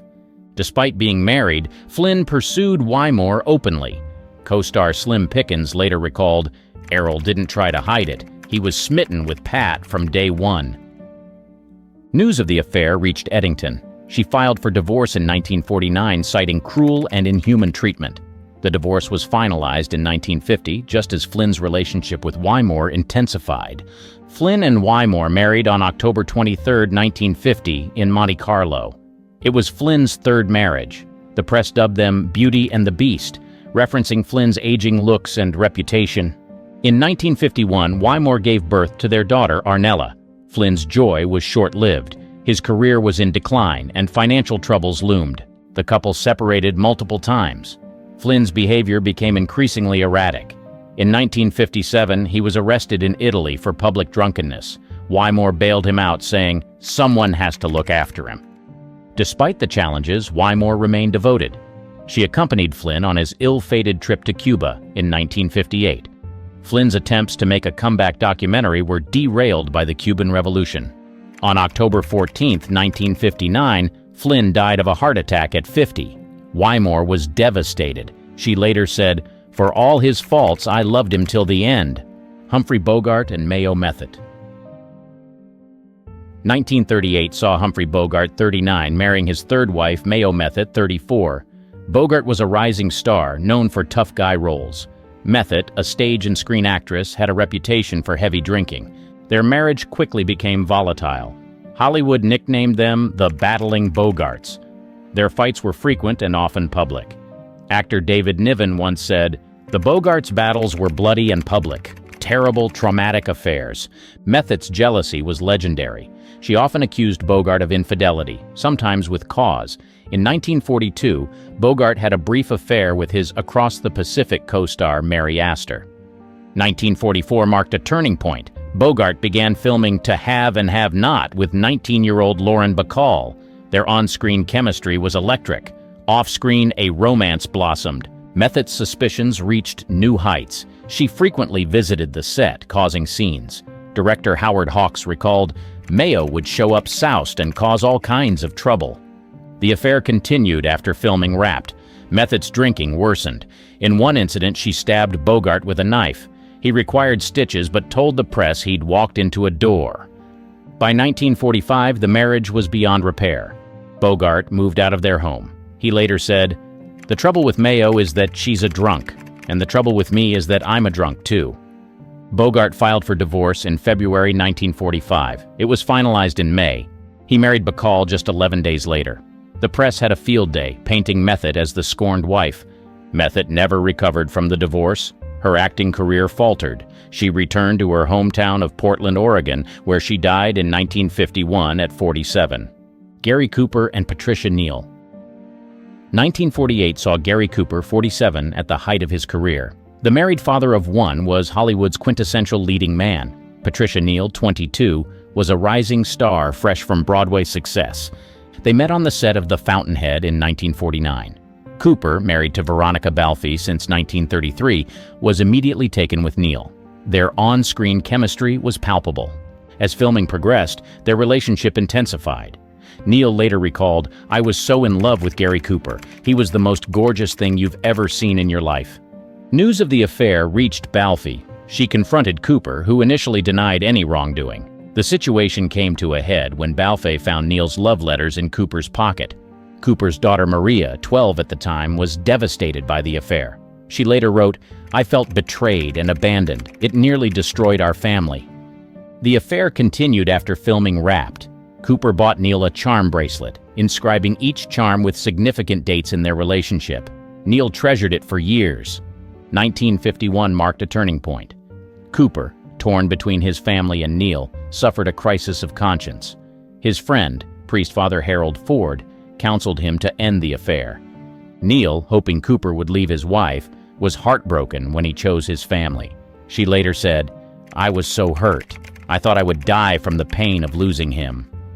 The end of the affair took its toll on Neil. She had an emotional breakdown and fled to England. There, she began a relationship with writer Roald Dahl, whom she later married. Cooper reconciled with his wife and daughter. He recommitted to his Catholic faith, a decision that weighed heavily in ending the affair. Maria later stated, "Dad's return to the church saved our family." Years later, when Cooper was dying of cancer in 1961, Neil visited him in the hospital. It was their first meeting since the affair ended. Neil described it as a moment of closure. Vivien Leigh and Laurence Olivier. 1953 found Vivien Leigh, 40, and Laurence Olivier, 46, as Hollywood's golden couple. Married since 1940, their union was seen as the epitome of romantic success in the entertainment world. Cracks in their relationship began to show during the filming of Elephant Walk in Ceylon, now Sri Lanka. Leigh, cast opposite Peter Finch, began an affair with her co-star. Olivier, in London at the time, was unaware of the developing situation. Leigh's behavior on set became erratic. Director William Dieterle later said, "Vivien was clearly unwell. Her mood swings were extreme." As filming progressed, Leigh's mental state deteriorated. She suffered a nervous breakdown and was replaced in the film by Elizabeth Taylor. Olivier flew to Ceylon to bring her home. Upon their return to England, the truth of Leigh's affair with Finch emerged. Olivier was devastated. He later wrote, "I could hardly believe that the woman I loved and knew so well was capable of such a betrayal." The affair marked a turning point in Leigh and Olivier's marriage. Leigh's struggles with bipolar disorder, then undiagnosed, added further strain to their relationship. 1956 saw another blow to their union. Olivier began an affair with actress Joan Plowright during a production of The Entertainer. Leigh, aware of the relationship, was heartbroken. Despite these challenges, Leigh and Olivier attempted to salvage their marriage. They co-starred in The Sleeping Prince in 1957, but their on-stage chemistry couldn't mask their off-stage troubles. 1960 marked the end of their 20-year marriage. Olivier left Leigh for Plowright. Leigh told the press, "I don't think I've ever been so unhappy in my life." The divorce was finalized in 1961. Leigh never fully recovered from the end of her marriage to Olivier. She later said, "I would rather have lived a short life with Larry than face a long one without him." Olivier went on to marry Plowright, while Leigh's health and career declined. She struggled with mental illness and alcoholism in the years following the divorce. Ava Gardner and Frank Sinatra. 1949 saw the beginning of one of Hollywood's most tempestuous relationships. Ava Gardner, 27, was a rising MGM star. Frank Sinatra, 34, was a fading singer, married with 3 children. Their first meeting was unremarkable. Gardner later recalled, "I thought Frank was a pompous little bastard." Sinatra was equally unimpressed, describing Gardner as stuck up. Everything changed at a 1950 Palm Springs party. Their attraction was immediate and intense. Gardner said, "It was magic. We became lovers forever, eternally." Big words, but I believe them. News of their affair spread quickly. Sinatra was still married to his first wife, Nancy. The scandal threatened both their careers. MGM warned Gardner to end the relationship. Sinatra's wife refused to grant him a divorce. His career nosedived. He lost his recording and film contracts. Gardner stood by him, even paying some of his debts. 1951 saw Sinatra finally secure a divorce. He and Gardner married on November 7th, just days after the divorce was finalized. The press dubbed them the Battling Sinatras. Their marriage was passionate but volatile. Both had fiery tempers and were prone to jealousy. Actor Peter Lawford once said, "They would fight and make up with equal intensity." 1953 marked a turning point. Gardner's career soared with Mogambo, while Sinatra struggled. He begged her to give up her career and stay home. She refused. Sinatra's career rebounded with his Oscar-winning role in From Here to Eternity in 1953. Gardner had lobbied hard for him to get the part, reportedly using her influence with studio heads. As Sinatra's star rose again, the marriage began to crumble. Both had affairs. Gardner later admitted, "We were great in bed. It was usually on the way to the bidet when the trouble began." 1957 saw their divorce finalized. Despite the split, they remained in each other's lives. Gardner said, "Frank and I had a lot of fun. We loved deeply. Whatever the problems, we had real passion." Gardner's career waned in the 1960s, while Sinatra's reached new heights. Yet, they remained friends. When Gardner suffered a stroke in 1986, Sinatra helped pay her medical bills. Lana Turner and Johnny Stompanato. 1957 found Lana Turner, 37, at the peak of her career. The sweater girl of the 1940s had transformed into a serious actress. She was twice divorced and a single mother to 14-year-old Cheryl. Johnny Stompanato, 32, entered Turner's life that year. A former Marine turned bodyguard for gangster Mickey Cohen, Stompanato was known for his good looks and dangerous connections. Their relationship began passionately. Turner later wrote, "I was drawn to him like a magnet. He was unlike any man I'd ever known." As their affair progressed, Stompanato's true nature emerged. He was possessive and violent. Turner's daughter Cheryl later recalled, "He threatened to kill her, to cut her face. He terrorized her." April 1958 marked a turning point. Turner was filming Another Time, Another Place with Sean Connery. Stompanato, jealous of Connery, stormed onto the set with a gun. Connery disarmed him, but the incident made headlines. Turner tried to end the relationship. Stompanato retaliated by threatening to disfigure her. He said, "I'll cut you good, baby. You'll never be beautiful again." On April 4, 1958, tragedy struck. Stompanato came to Turner's Beverly Hills home. An argument ensued. Cheryl, hearing the commotion, grabbed a kitchen knife and rushed to her mother's defense. In the chaos, Cheryl stabbed Stompanato. He died at the scene. Turner's frantic call to her mother was revealing, "Mother, I've killed Johnny, I've killed him." The coroner's inquest was a spectacle. Turner testified, describing Stompanato's abuse in detail. She said, "I was terrified. I thought this is the end, he's going to kill me." Cheryl was charged with justifiable homicide. The jury deliberated for just 25 minutes before acquitting her. They ruled the killing was justifiable homicide committed in defense of her mother. Turner's career survived the scandal. She received an Oscar nomination for Peyton Place just months after the incident. However, the events of 1958 haunted her for the rest of her life. Charlie Chaplin and Lita Grey. 1924 saw Charlie Chaplin, 35, as the most famous man in the world. The silent film star was at the height of his career, known for his Little Tramp character. Lita Grey entered Chaplin's life when she was just 12. He cast her in his 1921 film, The Kid. Grey later recalled, "He said I was to be his leading lady when I grew up." By 1924, Grey was 16 and Chaplin was casting for The Gold Rush. He began a relationship with Grey, despite the 19-year age gap. She later said, "I was fascinated by him. He was Chaplin." The affair took a dramatic turn when Grey became pregnant. Chaplin, fearing statutory rape charges, married Grey in secret in Mexico on November 26, 1924. News of the marriage shocked Hollywood.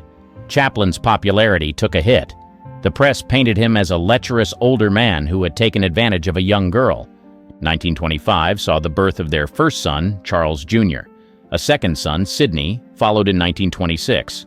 Chaplin was often absent, focusing on his work rather than his family. Grey filed for divorce in 1927, citing mental cruelty. The divorce proceedings became a media circus. Grey's attorneys threatened to file criminal charges against Chaplin for his conduct during their courtship.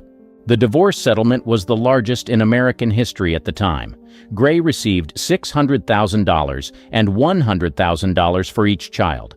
Chaplin's image was severely damaged by the scandal. In her 1966 autobiography, Grey wrote, "I was no more than a toy to him. I was his property, his slave, his and nobody else's." Chaplin's career eventually recovered, but his personal life remained tabloid fodder. He married twice more, both times to women much younger than himself. Comedy killed them. No, really. The same brilliant minds that left audiences in stitches were slowly unraveling behind the scenes. From the manic energy of Robin Williams to the raw power of Sam Kinison, discover how these icons lived on the razor's edge between hilarity and tragedy. Warning, these stories will leave you gasping, not from laughter, but from shock. The rise and fall of John Belushi. He was born on January 24, 1949, in Chicago to Albanian immigrant parents. John Belushi discovered his comedic talent early, performing in high school productions.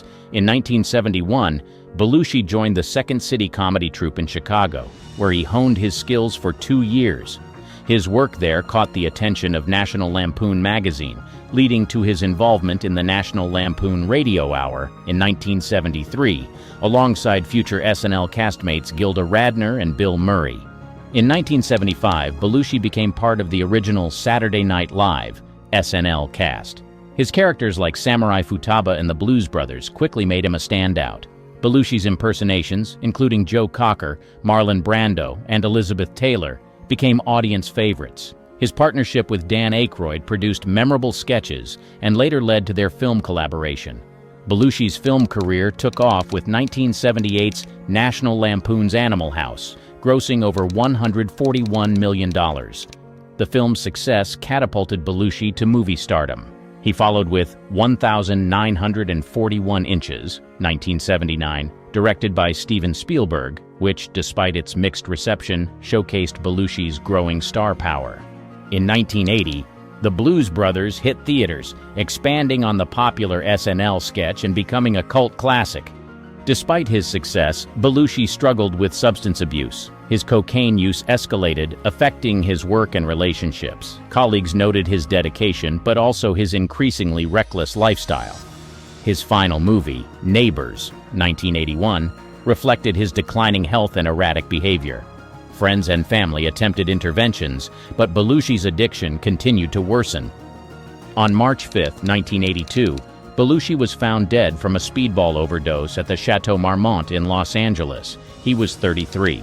The entertainment industry was shocked by his sudden death. Kathy Smith, a singer and drug dealer, later admitted to injecting Belushi with the fatal dose. She was convicted of involuntary manslaughter and served 15 months in prison. The enigma of Chris Farley. He was born February 15, 1964, in Madison, Wisconsin. Chris Farley grew up in a middle-class family and attended Marquette University, where he played rugby and discovered his love for comedy. After college, he performed with the Arc Improv Theater Group and worked at his father's oil company before joining Chicago's Second City Theater in 1988. Farley's talent caught the eye of SNL producer Lorne Michaels, who hired him as a cast member in 1990. His energetic physical comedy made him an instant hit. Characters like Matt Foley, the motivational speaker, became iconic. His willingness to throw himself into physical gags, often literally, endeared him to audiences. He formed a popular duo with David Spade, leading to their film collaborations. In 1995, Farley left SNL for a film career. His first starring role in Tommy Boy, 1995, grossed over $32 million and established him as a leading man in comedy. He followed with Black Sheep, 1996, and Beverly Hills Ninja, 1997, which further showcased his physical comedy skills. At the time of his death, Farley had been cast as the voice of Shrek in the animated film, having recorded about 85% of the character's dialogue before the role was recast. Despite professional success, Farley battled severe addiction and weight issues. He attended rehab 17 times, but struggled to maintain sobriety. Friends and colleagues, including Chris Rock and Lorne Michaels, expressed concern about his health and lifestyle. Farley's idol was John Belushi, and many noted alarming parallels between their lives and struggles. On December 18, 1997, Farley's brother John found him dead in his Chicago apartment. The cause was a speedball overdose, a combination of cocaine and morphine. He was 33, the same age as Belushi at his death, the complex life of Phil Hartman. He was born September 24, 1948 in Brantford, Ontario. His family moved to the United States when he was 10. Before comedy, Phil Hartman worked as a graphic designer, creating album covers for bands like Poco, America, and Crosby, Stills, Nash, and Young. This early career gave him a keen eye for visual presentation that would later influence his comedy. In 1975, Hartman joined the Los Angeles comedy group The Groundlings, where he met future SNL co-star Jon Lovitz. Hartman's talent for impressions and character work quickly made him a standout. He co-wrote the screenplay for the cult film Pee-wee's Big Adventure, 1985, with Paul Reubens, kickstarting his Hollywood career. After leaving SNL in 1994, Hartman starred as Bill McNeil on NBC's News Radio. He also voiced Troy McClure and Lionel Hutz on The Simpsons, along with numerous other voice acting roles in animated series and commercials. His ability to inhabit different characters made him one of the most versatile performers of his generation. Despite professional success, Hartman's personal life was turbulent. His third marriage to Bryn Omdahl was marked by conflict and her substance abuse. Friends noted Hartman often served as a stabilizing influence in their relationship. On May 28, 1998, Bryn, under the influence of cocaine and alcohol, shot Hartman while he slept in their Encino, California home. She then took her own life hours later. Their 2 children were in the house but unharmed. Hartman was 49. The mysterious death of Andy Kaufman. He was born January 17, 1949 in New York City. From a young age, Andy Kaufman was drawn to performing, staging shows for his family and friends. He began his career performing Elvis impersonations at comedy clubs in the early 1970s, quickly gaining attention for his unconventional style. Kaufman's unique brand of comedy caught the eye of Saturday Night Live producers, leading to multiple appearances on the show. His performances often left audiences unsure whether to laugh or feel uncomfortable, a deliberate tactic Kaufman employed. He famously read The Great Gatsby aloud, until the audience left and performed as his obnoxious lounge singer alter ego, Tony Clifton. In 1978, Kaufman gained wider fame as Latka Gravas on the sitcom Taxi. Despite the show's success, Kaufman often expressed frustration with the constraints of sitcom acting. He continued to pursue his brand of performance art, including a series of concerts where he performed as Elvis and invited the audience to touch him. Kaufman was known for blurring the lines between reality and performance. His most famous stunt was a long-running feud with professional wrestler Jerry Lawler. Their confrontation on Late Night with David Letterman in 1982 was believed by many to be real, though it was later revealed to be staged. Kaufman also wrestled women as part of his act, offering a $1,000 prize to any woman who could pin him. In 1983, Kaufman was diagnosed with a rare form of lung cancer. True to his nature, many people, including some close to him, believed this to be another elaborate hoax. He sought alternative treatments, including a highly publicized trip to the Philippines for psychic surgery. Kaufman continued performing despite his declining health, refusing to publicly acknowledge his illness. On May 16, 1984, Kaufman died at Cedars-Sinai Medical Center in Los Angeles. He was 35. Due to his history of elaborate hoaxes, many fans believed his death was faked, expecting him to return years later. The speculation continued for decades, fueled by occasional statements from Kaufman's brother and associates. Years later, his partner Lynn Margulies and friend Bob Zmuda confirmed Kaufman had indeed passed away, hoping to put the rumors to rest. The turbulent story of Freddy Prinze. He was born Frederick Carl Prietzel on June 22, 1954, in New York City, to a Puerto Rican mother and German father. Growing up in Washington Heights, Freddy Prinze discovered his talent for comedy early, often using humor to deal with the challenges of his multicultural background. He attended the Fiorello H. LaGuardia High School of Performing Arts, where he began to hone his comedic skills. Prinze began performing stand-up at the Improv in New York as a teenager, quickly gaining attention for his sharp wit and charismatic stage presence. In 1973, at the age of 19, he made his network debut on The Tonight Show starring Johnny Carson. His performance was so well received that Carson invited him to the couch, a rare honor for a first-time guest. This appearance catapulted Prinze to national attention. In 1974, at the age of 20, Prinze landed the lead role in Chico and the Man opposite Jack Albertson. The show was an immediate hit, making Prinze one of the first Latino actors to star in a successful primetime television series. Despite his rapid rise to fame, Prinze struggled with the pressures of stardom. He battled depression and developed a severe drug addiction, particularly to cocaine. His behavior became increasingly erratic, affecting his work and personal relationships. Prince's marriage to Catherine Cochran in 1975 was tumultuous, and they separated in 1976. On January 28, 1977, following a phone call with his estranged wife, Prinze shot himself in his Los Angeles apartment. He was rushed to the UCLA Medical Center, but died the next day. Prinze was only 22 years old.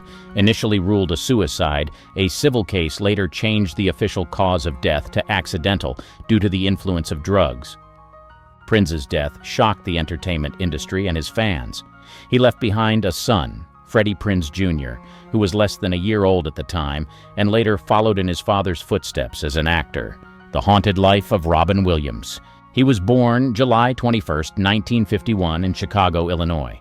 The only child of an auto executive and a former model, Robin Williams grew up in a wealthy suburb of Detroit. He was a quiet child who came out of his shell when he began participating in high school drama. Williams attended Claremont Men's College to study political science, but left to pursue acting, studying at College of Marin and later winning a scholarship to the prestigious Juilliard School in New York. Williams's career in stand-up comedy began in the mid-1970s in San Francisco's comedy club circuit. His rapid-fire improvisational style quickly set him apart. In 1978, he landed the role of the alien Mork in a guest appearance on Happy Days, which led to the spin-off series Mork and Mindy, 1978 to 1982. The show's success catapulted Williams to stardom and showcased his unique comedic talents. His film career included diverse roles that demonstrated his range as an actor. Notable films included Good Morning Vietnam, 1987, Dead Poets Society, 1989, Awakenings, 1990, The Fisher King, 1991, Aladdin, 1992, Mrs. Doubtfire, 1993, and Good Will Hunting, 1997, for which he won an Academy Award for Best Supporting Actor. Throughout his career, Williams performed on several USO tours, entertaining troops overseas, a cause close to his heart. Despite his professional success, Williams battled addiction and depression for much of his life. He struggled with cocaine and alcohol abuse in the early 1980s, but achieved sobriety for 2 decades before relapsing in 2003. He was open about his struggles, often incorporating them into his stand-up routines and using his experiences to connect with audiences on a deeper level. In 2014, Williams was diagnosed with Parkinson's disease. However, an autopsy would later reveal that he had been suffering from Lewy body dementia, a progressive brain disorder that can cause hallucinations and mood changes. On August 11, 2014, Williams was found dead in his home in Tiburon, California. The cause was suicide by hanging. He was 63 years old. The eccentric career of Richard Pryor. He was born December 1, 1940 in Peoria, Illinois. Raised in his grandmother's brothel, Pryor's difficult childhood would later inform his raw, honest comedy style. After a stint in the Army, he began performing in clubs in his hometown before moving to New York City in 1963. His early performances at the Apollo Theater and various comedy clubs in New York helped refine his craft. In the late 1960s, Richard Pryor moved to California and began to develop his unique voice as a comedian. His early career included appearances on shows like The Ed Sullivan Show and The Tonight Show starring Johnny Carson. However, feeling constrained by the clean-cut image required for mainstream television, Pryor decided to change his approach, developing a more controversial and personal style. By the 1970s, Pryor had become a major star with groundbreaking comedy albums. That Nigger's Crazy, 1974, won the Grammy Award for Best Comedy Album, as did Bicentennial Nigger, 1976. These albums showcased Pryor's willingness to tackle taboo subjects, particularly race relations in America, with unflinching honesty and humor. Pryor's film career included hits like Silver Streak, 1976, Which Way Is Up, 1977, and Stir Crazy, 1980, the latter directed by Sidney Poitier and co-starring Gene Wilder, with whom Pryor formed a popular comedic duo. In 1979, Pryor visited Kenya and publicly denounced his use of the N-word, marking a significant shift in his material. On June 9, 1980, while freebasing cocaine, Pryor set himself on fire, suffering severe burns over 50% of his body. This near-death experience became a turning point. After a lengthy recovery, Pryor incorporated the incident into his stand-up routine, transforming a traumatic event into powerful, introspective comedy. His 1982 comeback special, Live on the Sunset Strip, is considered one of his greatest performances. In 1986, Pryor was diagnosed with multiple sclerosis. Despite his declining health, he continued to perform and appear in films. His autobiographical film, JoJo Dancer, Your Life is Calling, was released in 1986, offering a fictionalized account of his life and struggles. In 1998, Pryor became the first recipient of the Mark Twain Prize for American Humor. Richard Pryor died of a heart attack on December 10, 2005, at the age of 65. Tragic fall of Sam Kinison. He was born December 8, 1953, in Yakima, Washington. Raised in a religious family, Sam Kinison followed in his father's footsteps and became a Pentecostal preacher in his teens. However, after his first marriage ended in divorce, Kinison left the ministry and turned to comedy, moving to Houston to pursue a career on the stand-up circuit. Kinison's transition to comedy in the early 1980s was marked by his unique style, a combination of his preacher's delivery and shocking confrontational material. His breakthrough came in 1985 with an appearance on HBO's Rodney Dangerfield's 9th annual Young Comedians special. This led to his first appearance on Late Night with David Letterman, where his explosive style immediately set him apart. His debut comedy album, Louder Than Hell, was released in 1986 and showcased his trademark scream and controversial material. Kinison quickly gained notoriety for his no-holds-barred approach to taboo subjects like religion, relationships, and drug use. He appeared in the film Back to School, 1986, alongside Rodney Dangerfield, introducing him to an even wider audience. Kinison became a regular on The Howard Stern Show and made music video cameos, collaborating with bands like Motley Crue and Anthrax. His 1988 Grammy-nominated comedy album, Have You Seen Me Lately?, further cemented his status as a comedy icon. Kinison's rise to fame was meteoric, but it came with a price. Despite his success, Kinison struggled with drug and alcohol addiction throughout his career. His wild lifestyle was legendary in Hollywood circles, often interfering with his work. Friends and fellow comedians frequently expressed concern about his health and behavior. Kinison made attempts to get sober but consistently relapsed. On April 10, 1992, Kinison was driving to a sold-out show in Laughlin, Nevada, with his new wife, Malika Suiri, whom he had married just 6 days earlier. Their car was hit head-on by a pickup truck driven by 17-year-old Troy Pearson, who had been drinking. Kinison, who wasn't wearing a seatbelt, suffered severe head injuries. He died at the scene, reportedly speaking to someone unseen and saying, "I don't want to die," before he passed. He was 38 years old. The untimely death of Gilda Radner. She was born June 28, 1946, in Detroit, Michigan. The youngest child of a well-to-do family, Gilda Radner developed her comedic talents early, often using humor to cope with her struggles with eating disorders. She briefly attended the University of Michigan before dropping out to follow her boyfriend to Canada, where her comedy career began to take shape. Radner's big break came in 1975 when she became one of the original cast members of Saturday Night Live, SNL. She quickly became a fan favorite, creating beloved characters like Roseanne Rosanna-Dana, Emily Litella, and Baba Wawa, a parody of Barbara Walters. Her ability to blend physical comedy with sharp wit made her one of the show's standout performers. She won an Emmy Award for her work on SNL in 1978. In 1979, Radner met actor Gene Wilder while filming the comedy Hanky Panky. Though both were married to other people at the time, they fell in love and eventually married in 1984. This period saw Radner transition away from television, focusing on her one-woman Broadway show, Gilda Radner, Live from New York, and film projects, often alongside Wilder. In 1986, after experiencing persistent fatigue and pain, Radner was diagnosed with ovarian cancer. She underwent aggressive treatment, including surgery and chemotherapy. During this time, she wrote her autobiography, It's Always Something, documenting her battle with the disease with her characteristic humor and honesty. Radner briefly went into remission and attempted to revive her career, even planning a guest appearance on It's Gary Shandling Show in 1988. However, her cancer returned, and she was unable to film the episode. Throughout her illness, Radner advocated for increased awareness of ovarian cancer and the importance of early detection.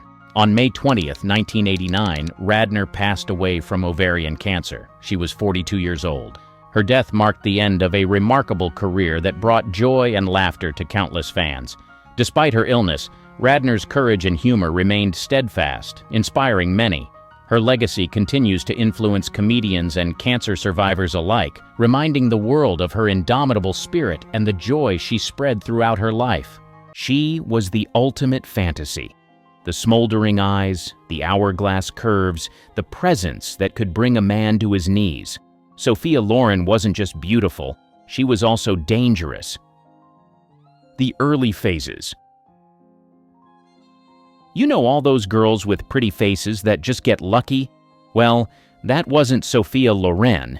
She was born to be a star.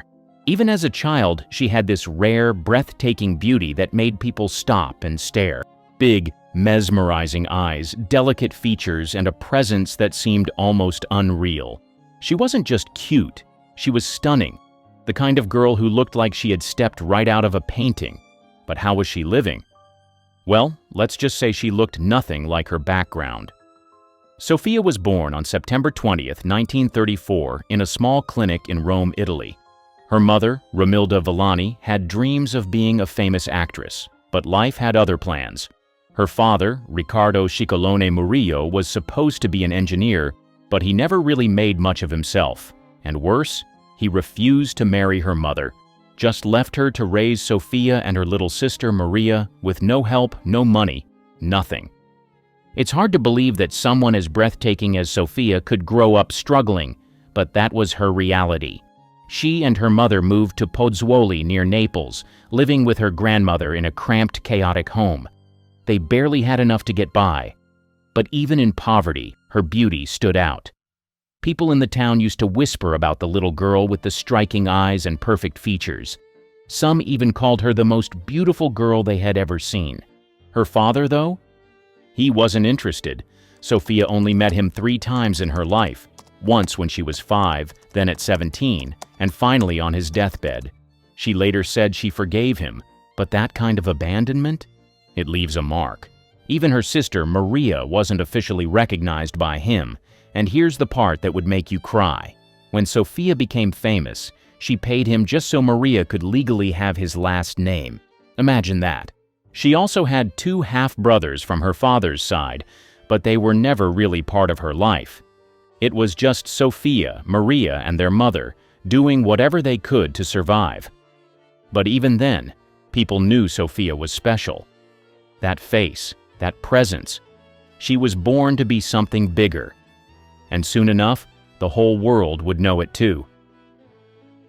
The Beauty Princess. By the time Sophia Loren was 15, her beauty was undeniable.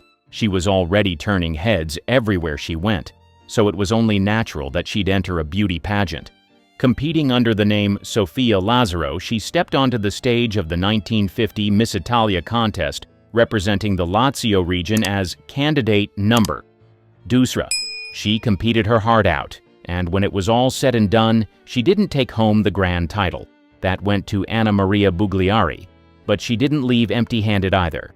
She won Miss Elegance, a title that felt almost tailor-made for her. Sure, the judges saw plenty of beautiful girls that night, but there was something about Sophia that set her apart. It wasn't just her face, it was the way she carried herself, the confidence, the allure, the presence. Even at 15, she had the kind of magnetism that couldn't be taught. That moment was just the beginning. Sophia may not have won Miss Italia, but let's be real, none of the other contestants would go on to have her career. Little did anyone know that not only will this little girl be known for her wit and talent, but her beauty will transcend her and write her name in the sands of time. And as far as beauty pageantry was concerned, decades later in 2001, she returned to the pageant as the president of the jury, now a living legend sitting in the judge's seat. And in 2010, she was the one placing the crown on the winner's head. Full circle. The little girl from Pozzuoli, the one who grew up in poverty, the one whose beauty had once been overlooked by the father who abandoned her, she had become the standard of beauty. The world may not have known it back in 1950, but that pageant had just witnessed the rise of a woman who would define glamour for generations. From another world. Sophia Loren didn't just come from a different country. She came from a different world. You see, Hollywood had its symbols of men's desires. But let's face it, as far as American actresses were concerned, they still had to play by a certain set of rules. They could be hot, but not too hot. They could tease, but not cross the line. But in European cinema, where Sophia came from, it was a totally different story. Over there, sensuality wasn't something to be ashamed of. It was celebrated, embraced, expected. And Sophia came up in an industry where beauty and desire weren't just accessories to a character. They were the character. Before Hollywood tried to polish her into an international star, Sophia was already making waves in Italy. She was far from some innocent small-town girl who got discovered and transformed by a studio. She had already built a name for herself in a film industry that didn't shy away from raw sensuality. And let's just say, some of her early roles would have never made it past the American censors. Take Two Nights with Cleopatra in 1954. Sophia played the Egyptian queen, but even if the title sounds like some historical epic film, it was a lot more than that. It was a sultry, steamy film that barely bothered with accuracy and instead leaned all the way into seduction. She slinked around in revealing costumes, played scenes dripping with innuendo, and exuded a confidence that went far beyond anything American actresses were allowed to do at the time. It wasn't just the character that was seductive, it was her. Then there was The River Girl in 1955. In this film, she played a wild, untamed woman living by the water, always drenched, always smoldering, always tempting the men around her. For her, this wasn't just a role, it was her playing herself. The Italian directors knew this, so they didn't try to tone her down or fit her into a prim and proper mold. They let her be sensual, let her be commanding, let her take over the screen in ways that made even Hollywood's biggest bombshells look tame in comparison. And then there was Scandal in Sorrento in 1955, where she spent half the movie in a wet dress, making Marcello Mastroianni lose his mind with desire. These weren't films where censors implied, they practically dared the audience. And so with a star like Sophia before her Hollywood arrival, it is easy to see that she may as well have been from another world. When Hollywood finally got its hands on Sophia, they had a choice: try to tame her or let her be what she was. They opted for a mix. They gave her glamorous roles, dressed her in high fashion, and played up her elegance. But even in her most sophisticated performances, there was always that underlying fire, that rawness that no American studio could fully erase. That was the scandal factor, the thing that made her different from Monroe, from Mansfield, from Taylor. Sophia came from a place where sex appeal wasn't a performance. It was just part of who she was, and Hollywood, for all its rules, couldn't hide it. Wild and untamed. Sophia Loren was no doubt a great beauty to behold, but she was also more than that. She was the kind of woman who made men weak in the knees just by walking into a room. She had this raw, natural appeal that went beyond her looks, though those alone were enough to stop traffic. It was the way she carried herself, the confidence, the fire in her eyes, the way she spoke with that deep, sultry voice. She wasn't trying to be sexy, she just was. Back in the 50s and 60s, Hollywood loved its bombshells, but there was something different about Sophia. Marilyn Monroe had the playful, breathy innocence. Jane Mansfield was all about exaggerated curves and over-the-top flirtation. But Sophia? She had this earthy, almost dangerous kind of sensuality. She wasn't just eye candy, she was a woman who looked like she knew things that could drive a man crazy. Of course, in public, she played the part of the classy European actress. She was always elegant, always poised, always just the right amount of mysterious. But behind the scenes, the rumors painted a very different picture. People whispered about her love affairs, her appetite for passion, and how no man could ever seem to truly tame her. Hollywood executives were obsessed with her. They knew she was gold on screen, but off screen, she was unpredictable. She wasn't like the other actresses who played by the rules, smiled for the cameras, and did what they were told. Sophia had a mind of her own. Directors wanted to mold her, control her, shape her into whatever they thought an American audience wanted, but she wasn't having any of it. She was passionate, stubborn, and fiercely independent. Men fell at her feet, but she never seemed to be the one chasing them. It was always the other way around, and that's what made her even more desirable. Hollywood liked to think it could own its stars, but Sophia Loren, she belonged to no one. Men at her feet. Sophia Loren was the kind of woman men didn't just want, they needed her. She had this magnetic pull, like a flame that powerful men couldn't resist flying straight into. And once they got too close, they either burned up or got completely lost in her. And speaking of getting burned, Carlo Ponti was one of the first men to play with her fire and get burned. Sadly, as much as he tried, he couldn't keep up. For one, he was more than 20 years older, a powerful film producer who saw something in Sophia before the rest of the world did. He basically shaped her career, guided her rise to fame, and eventually became her husband. Beautiful love story, right? It would be, except that behind the scenes, people whispered that their relationship wasn't exactly fueled by passion, and there was actually no love between the two, especially not from Sophia. You see, Carlo was steady, reliable, and deeply in love with her, but Sophia was still young, still full of fire. Some said she had an appetite for excitement that Ponti, despite his influence and devotion, just couldn't satisfy. And if the rumors were to be believed, she didn't always ignore the temptation of other men. And one of the several men offering temptations was Cary Grant. Like Ponti, he was older too, but unlike Ponti, he had an effortless charm that made women swoon. And when he met Sophia on the set of Houseboat, it was like he had been struck by lightning. From the start, he was obsessed, sending her love letters, calling her constantly, practically begging her to leave Carlo and be with him. But Sophia wasn't as hooked on him as he was on her. Sure, she enjoyed the attention. Who wouldn't? It was Cary Grant. But she wasn't willing to throw her life away for a passionate fling, and in the end, that rejection stung. Grant never quite got over her. He wasn't the only one, though. The great Marlon Brando also wanted a piece of Sophia. If Cary Grant was all smooth words and old Hollywood charm, Brando was raw, brooding, animalistic. He had a reputation for taking what he wanted, and according to some whispers, what he wanted, at least for a while, was Sophia. Their alleged fling was all heat, no strings. Two of the most magnetic people in Hollywood, lost in a whirlwind of passion before moving on like nothing ever happened. It was never meant to last. Brando was too wild, and Sophia?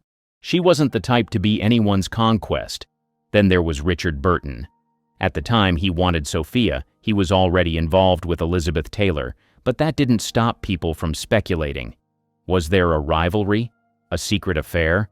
If Sophia and Burton ever had something, they kept it buried deep beneath the Hollywood gossip machine, but Taylor supposedly saw Loren as a threat. And if Elizabeth Taylor was jealous of you, that meant something. In the end, those were just the men people knew about. There were always stories, secret lovers, late-night rendezvous, passionate affairs hidden from the public eye. Some were just gossip, wild exaggerations from the press. But with Sophia Loren, you could never really tell where the truth ended and the fantasy began. The bisexual whispers. Did you know that in her time, a lot of people believed Sophia wasn't just irresistible to men? There were stories, quiet ones at first, then louder as the tabloids caught wind, that she had indulged in forbidden desires, slipping away into the night with some of Hollywood's most glamorous ladies. It's both insane and juicy when you think about it, and one of the most tantalizing rumors involved none other than Marlene Dietrich. If you know Dietrich and her persona, it would come as no surprise that someone like Sophia would become entangled with her. Dietrich was famously rebellious and daring, and to cap it all up, she was also known for her affairs with both men and women. She was powerful, dominant, a woman who could seduce with just a look, and according to some gossip, she had her sights set on Sophia. The story goes that Dietrich, much older but still oozing that intoxicating allure, took an interest in the young Italian beauty. Now, did anything happen? Well, no one really knows. But the idea of Sophia being swept up in Marlene's world of secret midnight affairs, whispered conversations, and forbidden rendezvous is too delicious not to imagine. But Dietrich was not the only woman Sophia got entangled with. There were also a lot of eyebrow raises about her friendship with Italian actress Silvana Mangano. The two were undeniably close. Too close, some claimed. Mangano, stunning in her own right, had a kind of cool, sophisticated beauty that contrasted with Sophia's smoldering sensuality. People talked, wondered, speculated. Were they just friends, or was there something more behind the scenes? Hollywood had seen plenty of close friendships that were anything but, and some believed Sophia and Silvana shared something deeper, something hidden from the cameras.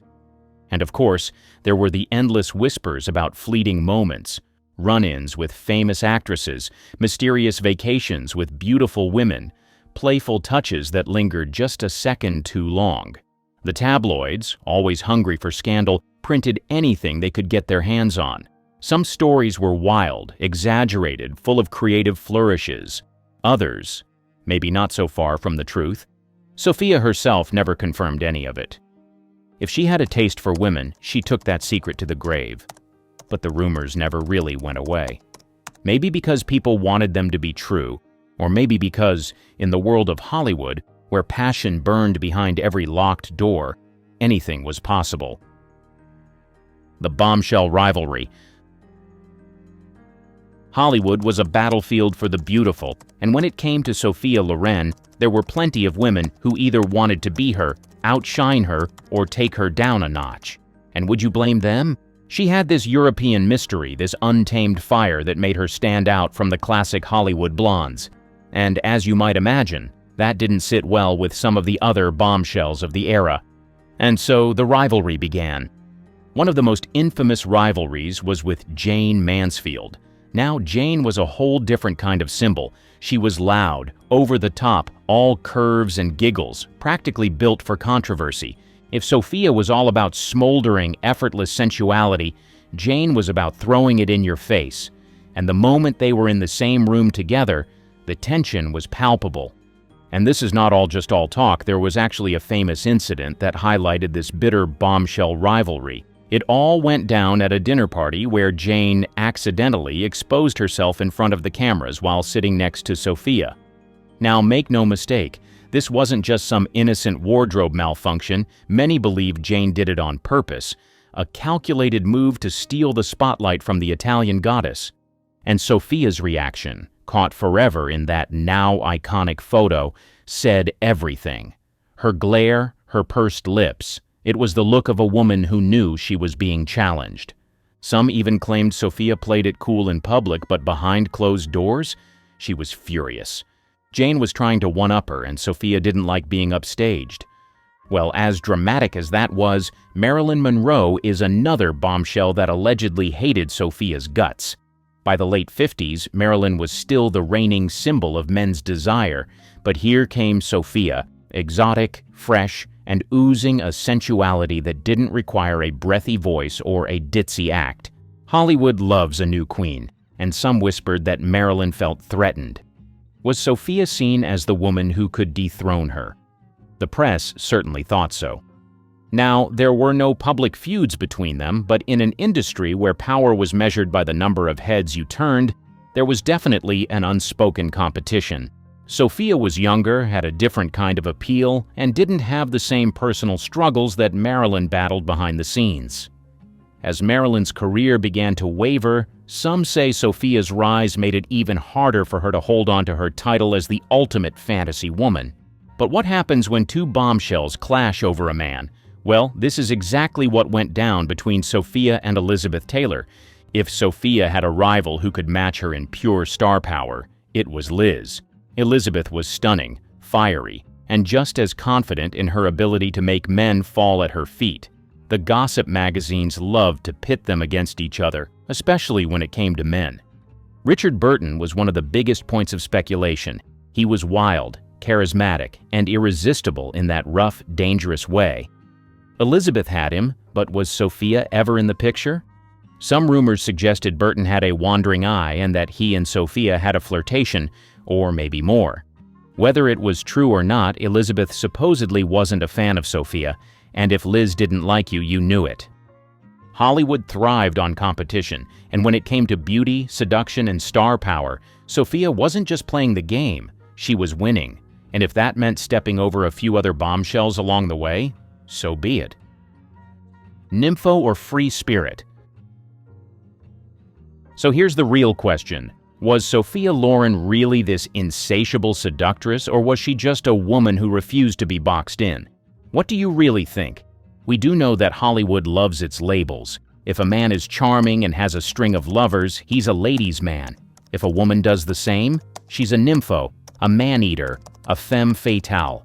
And Sophia, she was constantly caught in that trap.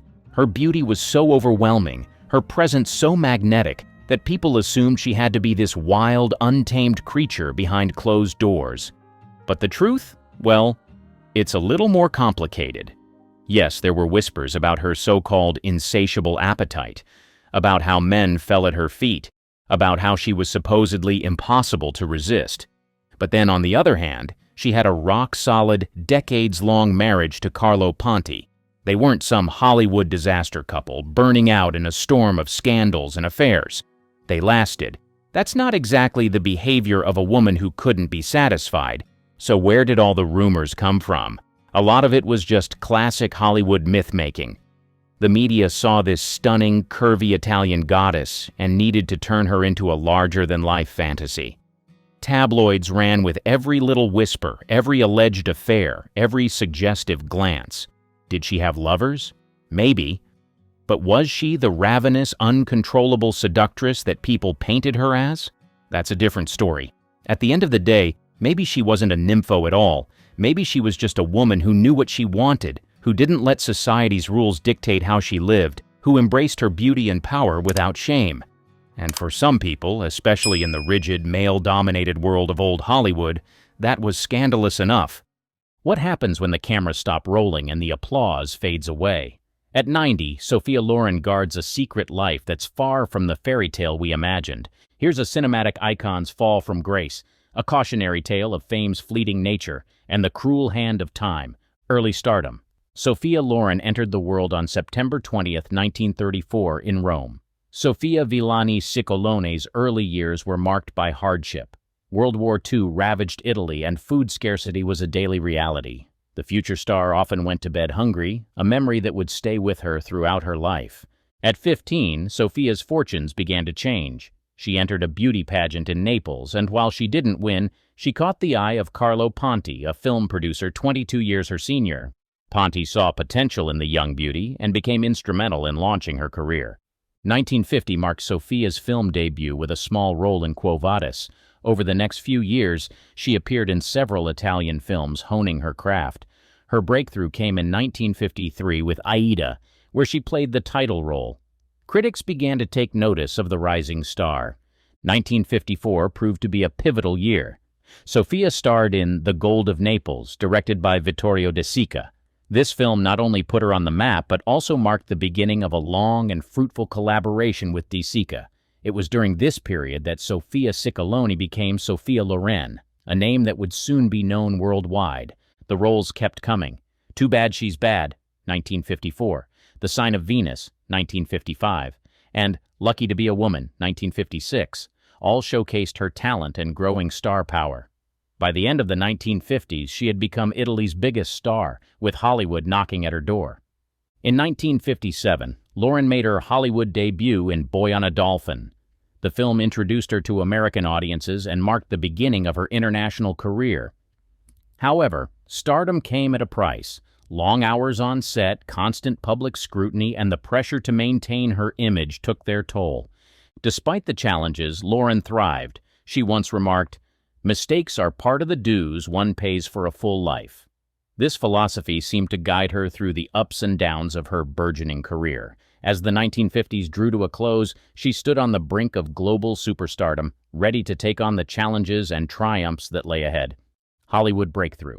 The 1960s catapulted Loren to international stardom. She kicked off the decade with It Started in Naples, 1960, starring opposite Hollywood legend Clark Gable. The film was a hit, but it was just the beginning of a remarkable era for the Italian actress. 1961 brought a career-defining role in Vittorio De Sica's Two Women. Loren portrayed Cicera, a mother protecting her daughter in war-torn Italy.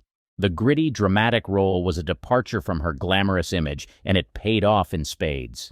Her powerful performance earned her the Academy Award for Best Actress in 1962, making her the first actor to win an Oscar for a non-English-speaking role.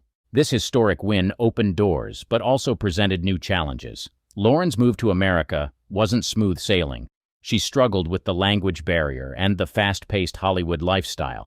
In a moment of reflection, she once said, "Getting ahead in a difficult profession requires avid faith in yourself. That is why some people with mediocre talent but with great inner drive go much further than people with vastly superior talent." Despite these obstacles, Loren's star continued to rise. She appeared in epic productions like El Cid, 1961, and The Fall of the Roman Empire, 1964. Her growing clout in the industry was evident when she signed a 5-picture contract with Paramount in 1964 for a staggering $10 million, the largest contract given to an actress at that time. The mid-60s saw Loren in a string of successful films including Operation Crossbow and Lady L, both 1965. However, not every opportunity panned out. She famously turned down the role of Mama Corleone in The Godfather, a decision she would later express regret over. In 1967, she worked with the legendary Charlie Chaplin in A Countess from Hong Kong, his final film. Though Chaplin's demanding directing style made the experience challenging, Loren valued it as a learning experience. The decade closed with her firmly established as an international icon.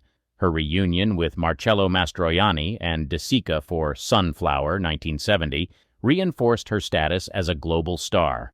With 24 films under her belt in the 1960s alone, Loren had not just broken through in Hollywood, she had conquered it. Tumultuous love life. Her romantic life was as dramatic as any of her on-screen roles, dominated by her relationship with Carlo Ponti. Their story began in 1950 when Loren was just 15 and Ponti was 37. This significant age gap raised eyebrows, but it was only the beginning of their complicated journey. The main obstacle to their union was Ponti's existing marriage. Divorce was illegal in Italy at the time, creating a seemingly insurmountable barrier. In 1957, the couple attempted to circumvent Italian law by marrying by proxy in Mexico. However, this solution backfired when Italy refused to recognize the marriage, leading to charges of bigamy against both Loren and Ponti. To escape legal troubles, the couple moved to France. In 1965, Ponti finally obtained a divorce from his first wife through the French courts. They married again in 1966, this time legally and permanently. Despite these hurdles, their love endured. Loren once famously quipped, "A woman's dress should be like a barbed wire fence, serving its purpose without obstructing the view." Her relationship with Ponti seemed to embody this philosophy, strong and protective, yet allowing for individual growth. The 1960s brought personal challenges for Loren. She suffered 2 miscarriages, experiences that deeply affected her. Her desire for motherhood was strong, and the setbacks were emotionally taxing. Finally, in 1968, she gave birth to her first son, Carlo Ponti Jr. Her second son, Eduardo, followed in 1973. Motherhood transformed Loren's priorities. She began to scale back her film work, focusing more on her family. "Nothing makes a woman more beautiful than the belief that she is beautiful," she once said, and motherhood seemed to give her a new kind of confidence and fulfillment. Balancing her career with family life proved challenging. Loren became more selective about her roles, leading some to speculate that her star was fading. However, she remained unperturbed, her focus firmly on her family. Throughout the 1970s, her personal happiness seemed to grow even as her film appearances became less frequent. Her relationship with Ponti remained strong, with the couple often collaborating professionally. By the end of the 1970s, Loren had found a new equilibrium. Her career, while less hectic, was still strong, and her family life was flourishing. Career decline. The 1980s marked a shift in Sophia Loren's career trajectory. As she entered her 5th decade, the actress found herself grappling with an industry that often sidelined older women. The roles that had once been plentiful began to dwindle, and those that came her way often failed to match the caliber of her earlier work. In 1980, Loren starred in Firepower, an action thriller that received lukewarm reviews. Critics praised her enduring beauty but found the film lacking. This pattern would repeat throughout the decade, with her performances often outshining the material she was given. Television became a new frontier for Loren. In 1981, she appeared in her first made-for-TV movie, Sophia Loren, Her Own Story, a biopic where she played both herself and her mother. While the project allowed her to showcase her range, it also signaled a shift away from big-screen stardom. Despite the challenges, Loren continued to work. She appeared in Aurora, 1984, and Courage, 1986, though neither film matched her earlier successes. In 1988, she starred alongside Walter Matthau in Ready to Wear, a Robert Altman film that received mixed reviews. The decade also saw her venturing into new territories. She launched her own perfume line in 1981 and an eyewear collection in 1989. These business ventures helped maintain her public profile even as film roles became scarcer. Loss of Carlo Ponti. The new millennium brought a devastating blow to her personal life. On January 10, 2007, Carlo Ponti, her husband of 5 decades, passed away at the age of 94. The loss of her life partner marked the end of an era for Loren, who had been with Ponti since her teenage years. Ponti died of pulmonary complications at a hospital in Geneva, Switzerland, where the couple had been living for years. Their move to Switzerland in the 1980s was partly motivated by tax issues in Italy, but it had become their home. In the days following Ponti's death, Loren maintained a dignified silence, grieving privately with her family. The couple's enduring relationship had been a constant in Loren's life amidst the ups and downs of her career. Ponti had been not just her husband, but also her mentor and frequent collaborator. He had produced many of her films and had been instrumental in shaping her career from the very beginning.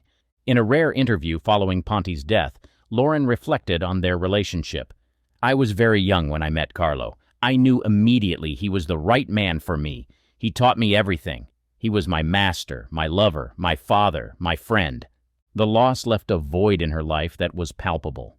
She withdrew from public life for a period, canceling scheduled appearances and declining interviews. Her sons, Carlo Jr. and Eduardo, remained close to their mother during this difficult time. As she grappled with her grief, Loren found solace in her family and her enduring faith. A devout Catholic, she often spoke about the importance of her beliefs in helping her navigate life's challenges. In 2009, 2 years after Ponti's passing, Loren made a poignant return to the screen in the television film My House is Full of Mirrors, based on her sister's autobiography. The role, which saw her playing her own mother, was deeply personal and seemed to mark a new chapter in her life and career. Health struggles. The 2010s brought new challenges for Sophia Loren as she entered her 8th decade. While she had always been known for her vitality and seemingly ageless beauty, time began to take its toll. Health issues, previously kept private, started to impact her public life more visibly. In 2011, at the age of 76, Loren underwent hip surgery. The procedure, while successful, required a lengthy recovery period. It forced her to cancel several public appearances, including a scheduled performance at her son Carlo Jr.'s concert in Canada. The following years saw Loren facing undisclosed illnesses that she chose to keep private. However, her reduced public appearances and occasional cancellations of scheduled events hinted at ongoing health struggles. Despite this, she maintained a brave face, once stating in an interview, "There is a fountain of youth. It is your mind, your talents, the creativity you bring to your life and the lives of people you love." In 2015, at 80, Loren made headlines when she was hospitalized after a fall in her Geneva home. The incident resulted in a fractured bone, necessitating another surgery. Her recovery was slow but steady, and she eventually returned to the public eye, though with noticeably less frequency. The actress's legendary beauty, while still evident, began to show signs of age. Loren, who had once famously said, "Everything you see I owe to spaghetti," now found herself battling the physical changes that come with advancing years. Yet, she approached this new challenge with characteristic grace and humor. Despite her health setbacks, she remained determined to continue working when possible. In 2016, at 81, she appeared in a short film for Dolce & Gabbana, showcasing her enduring allure. However, the physical demands of acting became increasingly challenging. Family estrangement. As she entered her late 80s, rumors of family discord began to surface. casting a shadow over the actress's once idyllic family life. The relationship between Loren and her two sons, Carlo Jr. and Eduardo, reportedly became strained, though the reasons remained largely private. In 2018, Italian media reported that Loren had not attended her grandson Vittorio's wedding. Vittorio, the son of Edoardo Ponti, married in a lavish ceremony in Italy. Her absence was notable, sparking speculation about family tensions. When questioned, her representatives cited scheduling conflicts, but the explanation did little to quell rumors. In 2020, Loren made a return to acting in the Netflix film The Life Ahead, directed by her son Eduardo. While this collaboration seemed to indicate a thawing of relations, behind-the-scenes reports suggested that the working relationship was professional but tense. One crew member noted, "There was love there, but also a palpable distance." Adding to the family complications were reports of disagreements over Loren's estate. With an estimated net worth of $75 million, questions about inheritance reportedly caused friction. Known for her privacy, she refused to comment on these matters publicly. Despite the apparent estrangement, Loren continued to speak fondly of her family in interviews, though her comments became noticeably more guarded. In a 2021 interview, she said, "Family is everything to me, but as in all families, there are complications and misunderstandings. We work through them." The situation seemed to take an emotional toll on Loren. Friends reported that she spent more time alone, often reminiscing about happier times.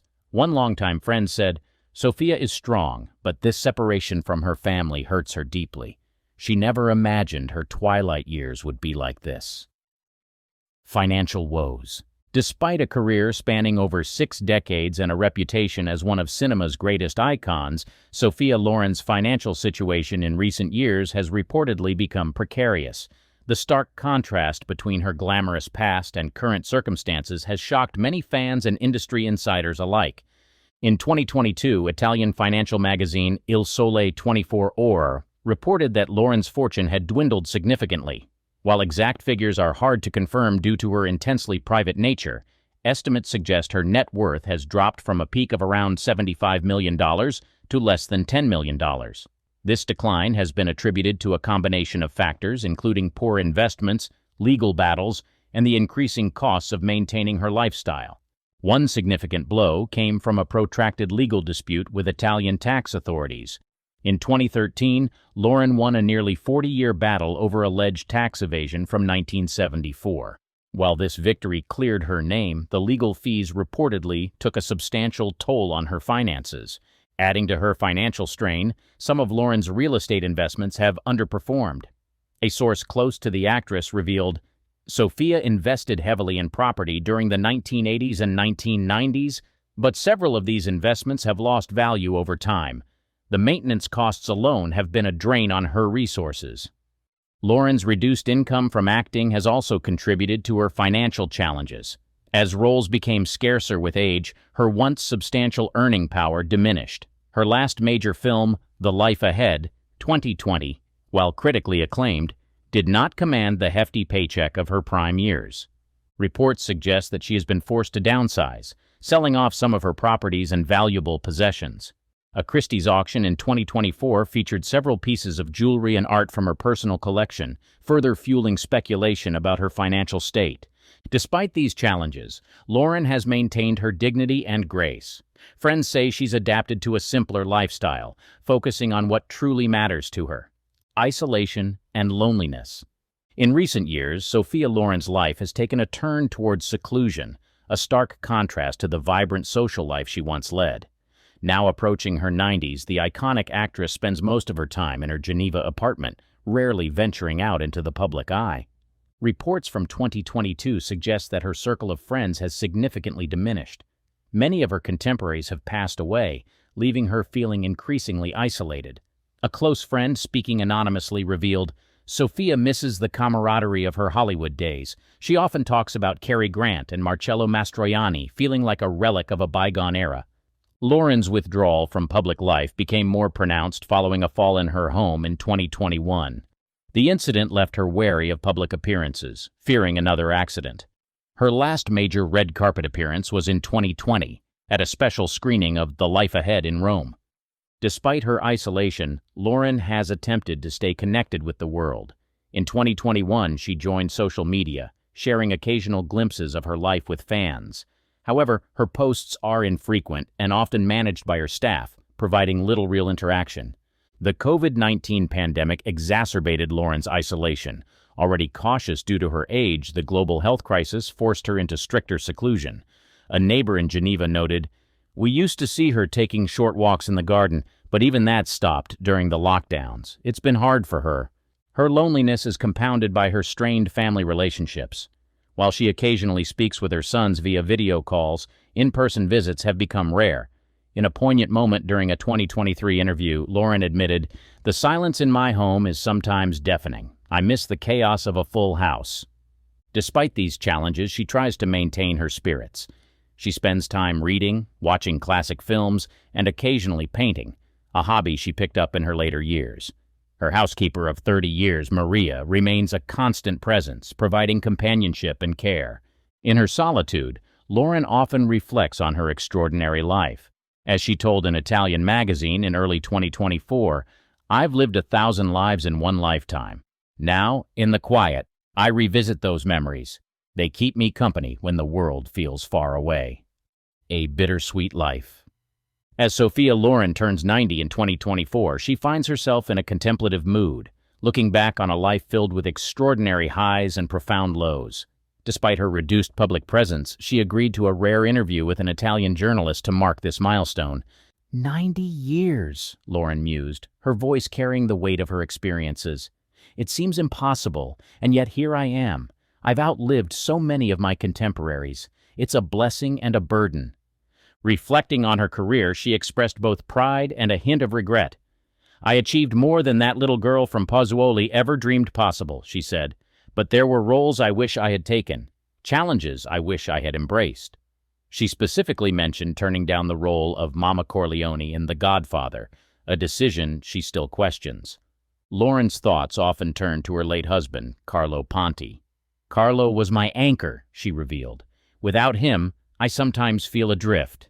Their 50-year marriage, despite its tumultuous start, remains a source of comfort in her memories. The actress also addressed her current family situation with candor. "Family is complicated," she sighed. "Love doesn't always look the way we expect it to. My boys, we've had our difficulties, but they are still my heart." Financially, Loren acknowledged the changes in her circumstances. "I've known luxury and I've known simplicity. At 90, I find there's beauty in both." She dismissed concerns about her financial state, stating, "I have what I need."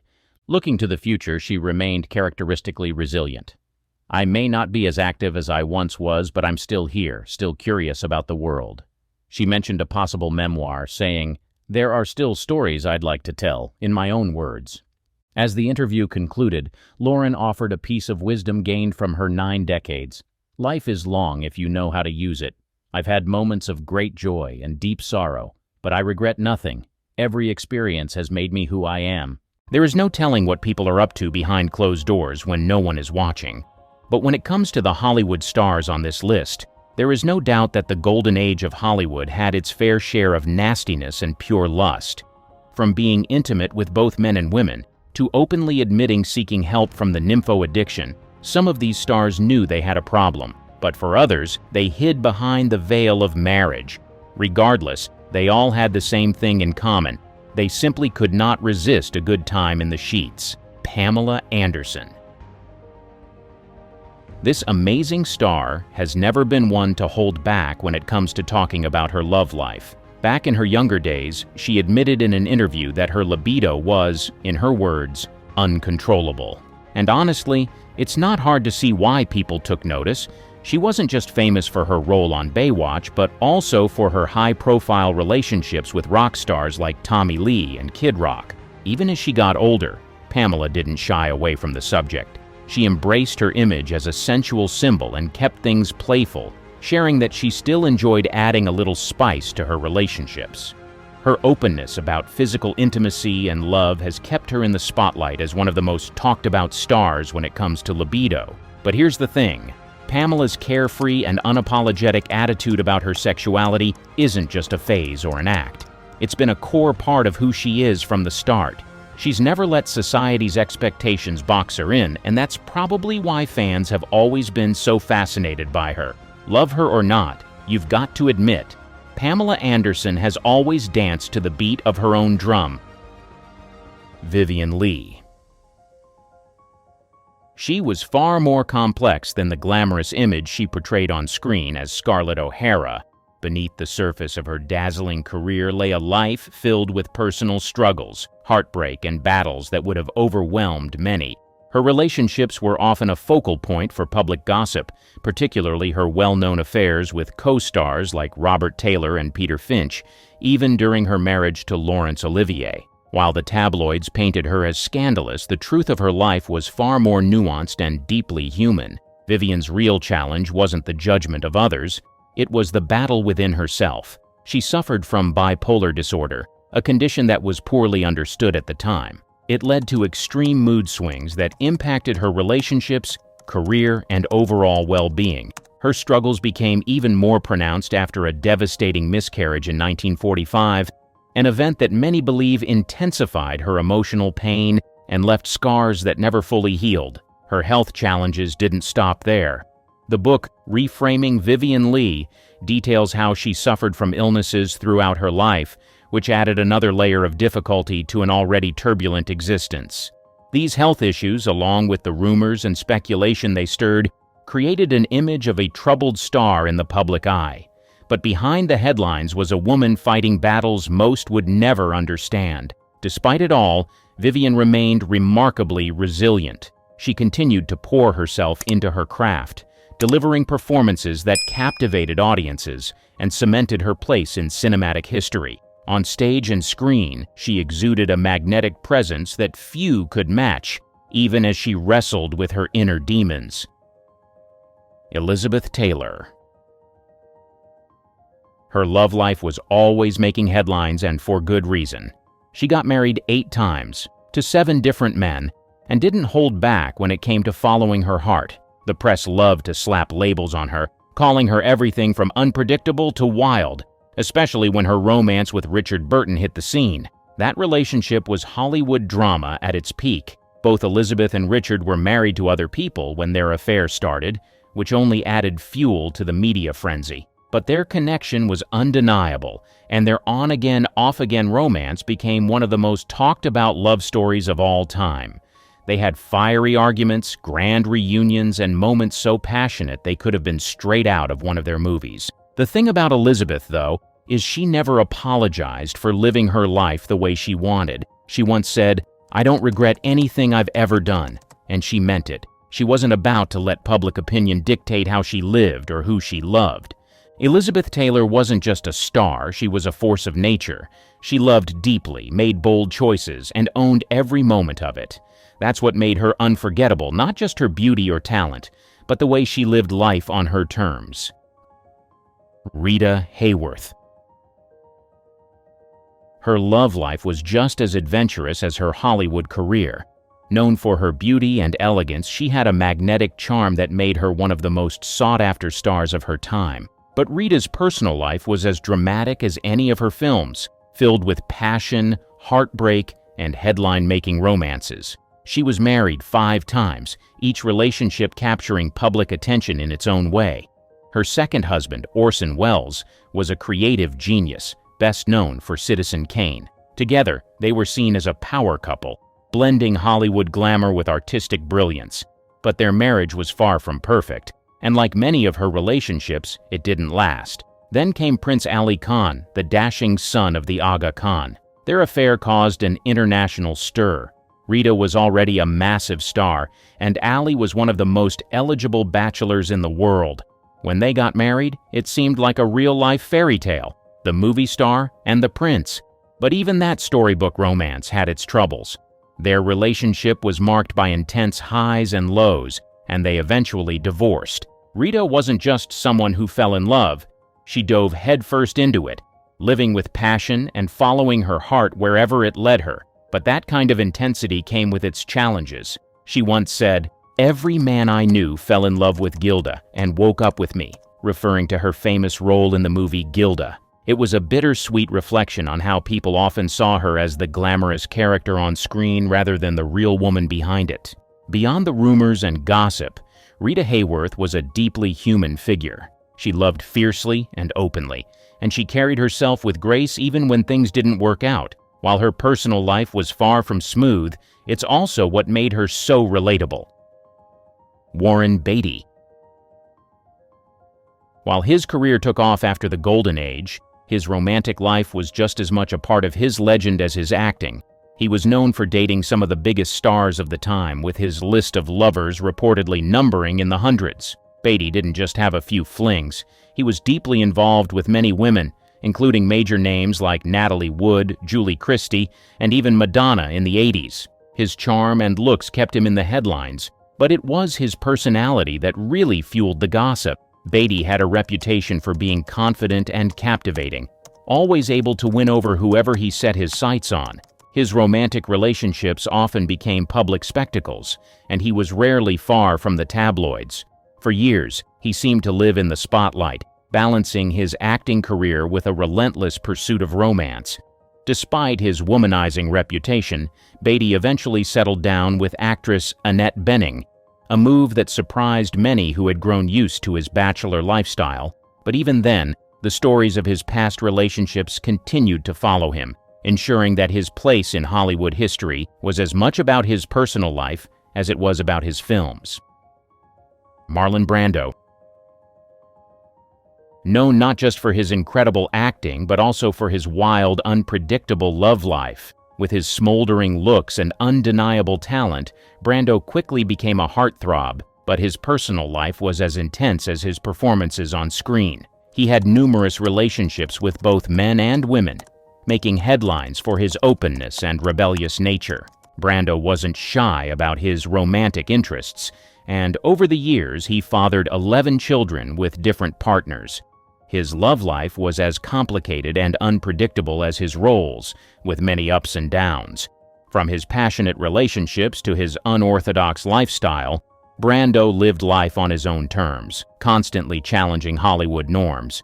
Despite his many romantic entanglements, Brando was known for being deeply private about his personal affairs, leaving many details about his relationships to speculation. Still, his love life became as much a part of his legendary status as his groundbreaking performances, proving that he was not only a force on screen but off it too. Clark Gable. Often called the King of Hollywood, he was just as well known for his off-screen romantic life as he was for his iconic film roles. With his charm, good looks, and rugged appeal, Gable captured the hearts of women both on and off the screen. He was married 5 times, with each marriage making headlines in its own right. But it was his extramarital affair with actress Loretta Young that truly made waves. Their relationship resulted in a secret love child, a scandal that Hollywood tried to keep under wraps.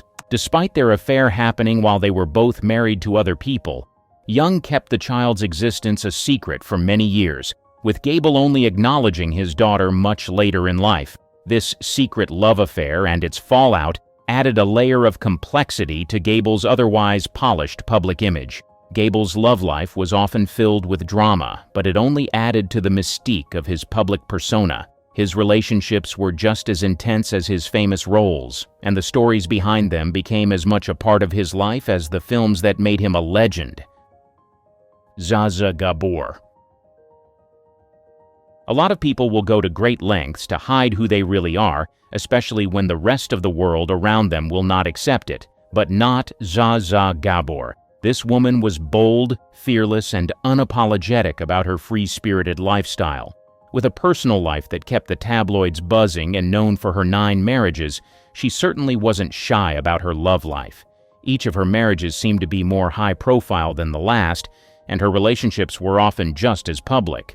But it wasn't just her marriages that had people talking. Her flirtatious personality and quick wit made her one of Hollywood's most charming and talked-about stars. Gabor loved the attention, and she knew how to work the spotlight. Her reputation as a woman who was always in search of love and excitement was solidified by the countless rumored affairs and passionate relationships she had over the years. Zsa Zsa made no apologies for the way she lived her life, and she leaned into her role as a woman who refused to follow society's rules. Much like many other actresses of her time, Gabor was labeled by the public as a nymphomaniac, a term that reflected society's discomfort with women who openly expressed their desires. But in many ways, she and others like her were challenging the strict and often unfair expectations placed on women during Hollywood's golden age. They weren't just breaking hearts, they were breaking down barriers, showing that women could have control over their love lives and reject the conventional norms that were expected of them. Robert Mitchum. If there were ever a male version of Gabor, this would be him, just like her. Robert wasn't too keen on listening to what other people thought about him, and he lived his life regardless. He was the ultimate tough guy on screen, known for his gritty roles in noir films and westerns. But off-screen, his life was just as intense. Mitchum didn't just play bad boys, he lived like one too. He had a rebellious streak that made him a bit of a Hollywood maverick, and his personal life was filled with rumors of numerous affairs. Even though Mitchum was married for decades to his wife, Dorothy, his extramarital relationships were widely talked about. His rugged charm and laid-back attitude made him irresistible, and Hollywood couldn't help but be fascinated by his romantic entanglements. Mitchum didn't care much for the spotlight, but his love life added to the mystique of his public persona, with whispers about his love affairs and escapades never far from the tabloids. In a time when many actors tried to keep their personal lives under wraps, Mitchum's rebellious nature meant he was never one to follow the rules, whether in his roles or his relationships. His ability to balance a high-profile career with a secretive love life only made him more intriguing to the public, further cementing his legacy as one of Hollywood's most complicated and charismatic stars. Marilyn Monroe. We all know Monroe, don't we? So many things have been associated with her name: beauty, style, talent. But today, we will talk about her more intimate nature. She was Hollywood's ultimate bombshell, right? But her life off-screen was far from perfect. The media loved to paint her as a nymphomaniac because of her string of high-profile relationships, like her marriages to Joe DiMaggio and Arthur Miller. And of course, there were the infamous rumors about her affairs with President John F. Kennedy and his brother Robert. All of that gossip made her love life a constant headline. But what the public didn't really see was how much deeper her struggles went. Marilyn wasn't just looking for love. She was emotionally vulnerable, craving acceptance, and battling inner demons that nobody really understood. Her tragic demise at just 36 in 1962 left more questions than answers about who she truly was. Marilyn might have been this glamorous, larger-than-life figure on screen, but in real life, she was one of Hollywood's most misunderstood stars. Her story is filled with mystery, and even today she remains an iconic figure, both admired and misjudged. Angelina Jolie. With a face that can turn heads and eyes that make you freeze in your boots, Angelina Jolie certainly has earned her place on this list. Her marriage to Billy Bob Thornton was the stuff of legend. Remember when they wore vials of each other's blood around their necks?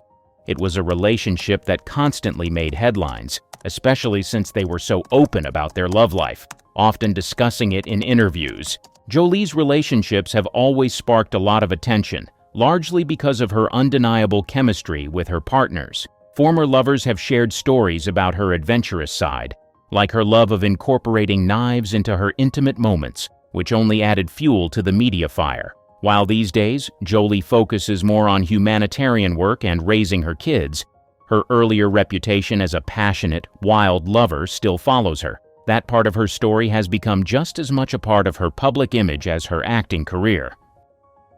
Lana Turner. Her love life was just as dramatic as the roles she played on screen. With 7 marriages and countless affairs, she built a reputation for being unable to resist romance. She had high-profile relationships with men like Tyrone Power and Howard Hughes, but it was her scandalous affair with gangster Johnny Stompanato that really grabbed the tabloids' attention. Their relationship took a dark turn when, in 1958, Lana's teenage daughter Cheryl Crane stabbed Stompanato to death. ending a story filled with passion and violence. The media had a field day painting Lana as a woman whose love life led to tragedy. She was often labeled a nymphomaniac, a tag that stuck with her for years. But despite everything, Lana lived life on her own terms. She may have faced heartbreak and public judgment, but she never let that stop her from seeking love and living in the spotlight, even if it meant living through the consequences of her passionate choices. Tallulah Bankhead. She was loud, unapologetically bold, and never afraid to go after what she wanted. In an era when women were expected to fit into neat little boxes, Tallulah smashed every stereotype with ease. One of the things that really made her stand out was her open bisexuality. This was shocking to a lot of people at the time, especially since it wasn't something anyone openly talked about back then. But Tallulah didn't hide it. She had passionate love affairs with both men and women, with famous names like actor Gary Cooper and singer Billie Holiday being among her lovers. She didn't just have relationships, she lived them out loud, and everyone knew about it. Her love life wasn't some private affair, it was part of her public persona. She was so open about it that people couldn't help but talk about her. One of her most famous quotes was, "My father warned me about men and booze, but he never said a word about women and cocaine." It's clear she had no intention of apologizing for her wild ways, and she lived exactly how she wanted to, without a care in the world about what others thought. The press, of course, loved to make her the subject of gossip, often labeling her a nymphomaniac because of her adventurous love life. But Tallulah didn't let those labels stick. To her, she was just being herself, living free, wild, and in the moment, without caring what anyone thought. She was unapologetic, and that's part of what made her so fascinating to everyone around her. Charlie Sheen. Known for living life on the edge, his history of relationships with hundreds of women, including porn stars and escorts, Charlie became public long before the shocking revelation of his HIV diagnosis in 2015. Sheen's wild ways weren't exactly a secret. His personal life was often a topic of conversation, with stories about his outrageous parties, erratic behavior, and infamous scandals filling the tabloids for years.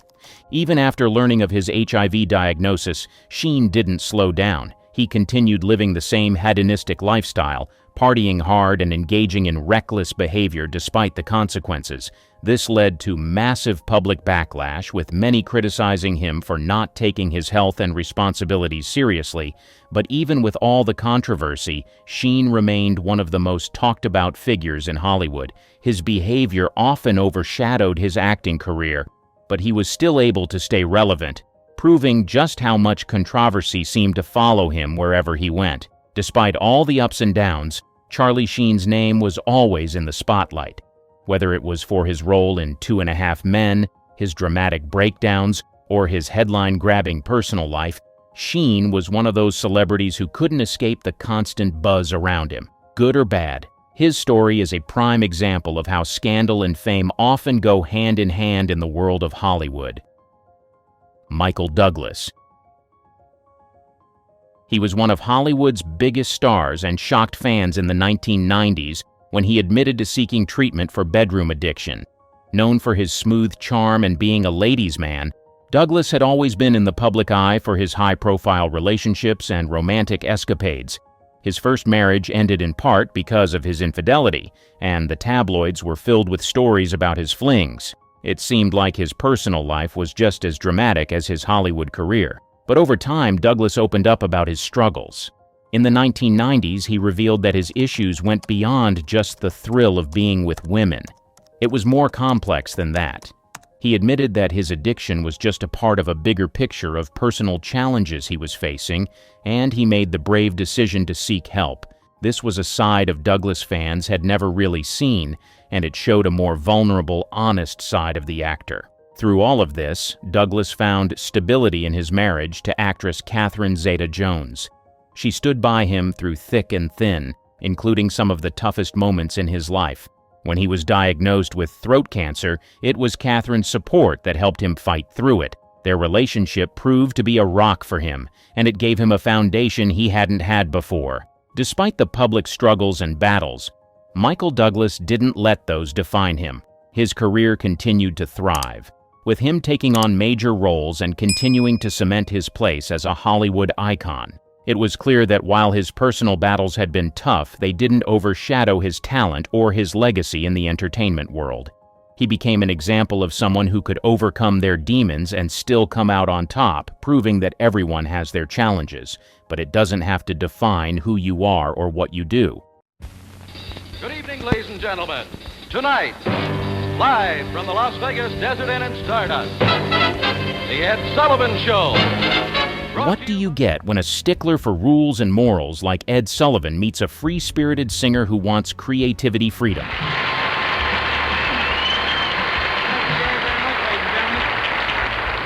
Short answer: a disaster. Despite the fact that Ed Sullivan was a big name in hosting his own television show, he was not afraid to bump heads with some of the finest singers of entertainment. I am on my side, the Rolling Stones. Bo Diddley.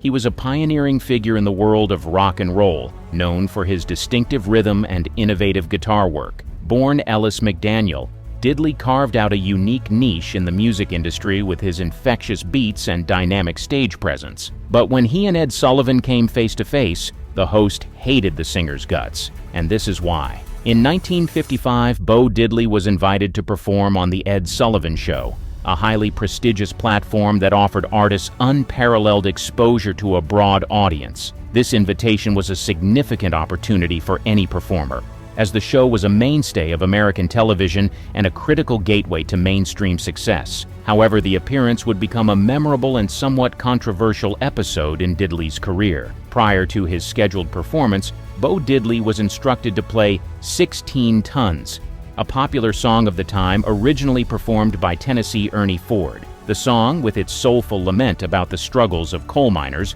was a staple of the era and resonated with many viewers. This choice was likely made by the show's producers or Ed Sullivan himself, who had a reputation for favoring material that was broadly appealing and inoffensive to the show's diverse audience. The request for Diddley to perform this song rather than one of his own compositions may have been an attempt to present him in a more conventional light, aligning with the tastes and expectations of mainstream viewers.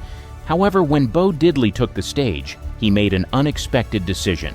Instead of performing 16 Tons, he launched into his own hit song, Bo Diddley.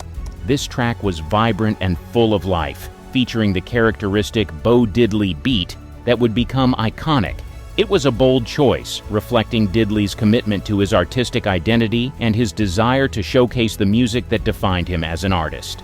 However, the reaction from Ed Sullivan and the show's producers was not favorable. They were reportedly upset by Diddley's deviation from the agreed-upon program. In the tightly controlled environment of live television, adhering to the script was considered crucial, and Diddley's decision to play his own song was seen as a breach of agreement and a lack of respect for the show's authority. Sullivan, known for his conservative stance and desire for control over his show's content, was particularly displeased. As a result, Bo Diddley was not invited back to the show. Bob Dylan. When it came down to poetic lyrics and folk singing, Bob Dylan is the name that came to mind. He was also known for pushing boundaries and addressing controversial issues in his music. However, soon enough on The Ed Sullivan Show, he would show once more just how opinionated he really was. In 1963, Dylan was invited to appear on The Ed Sullivan Show. The opportunity was a significant one, offering Dylan the chance to reach a national audience and further establish his burgeoning career. However, the appearance turned out to be a notable and contentious episode in the history of the show and Dylan's career. Dylan planned to perform his song, Talkin' John Birch Paranoid Blues, a satirical piece that humorously criticized the extreme right-wing John Birch Society. The society was known for its anti-communist stance and conspiracy theories, and Dylan's song used irony and wit to poke fun at their views. The lyrics portrayed a paranoid character who sees communist threats everywhere, reflecting Dylan's critique of McCarthyism and extreme political paranoia. When Dylan arrived at the studio for the show's rehearsal, he performed Talkin' John Birch Paranoid Blues as planned. However, this choice quickly became a point of contention. The show's producers and network executives were concerned about the song's controversial content, fearing it might offend viewers or lead to backlash. They were particularly worried about the potential political implications of the song's satirical portrayal of the John Birch Society, as well as the broader political climate of the time. As a result, Dylan was asked to choose a different song for his performance. The show's producers suggested that he play a less contentious piece, one that would not stir up controversy or provoke a negative reaction from the audience. This request placed Dylan in a difficult position, as he had come prepared to deliver a specific message through his performance. Unwilling to compromise his artistic vision or the integrity of his message, Dylan refused to perform another song. Rather than acquiesce to the demands of the network, he chose to walk off the set, effectively canceling his appearance on the show. The Byrds. The Byrds were an iconic American rock band celebrated for their innovative fusion of folk and rock music. Their sound, characterized by jangly guitars and rich vocal harmonies, resonated with the youth of the 1960s and helped define the burgeoning folk rock genre.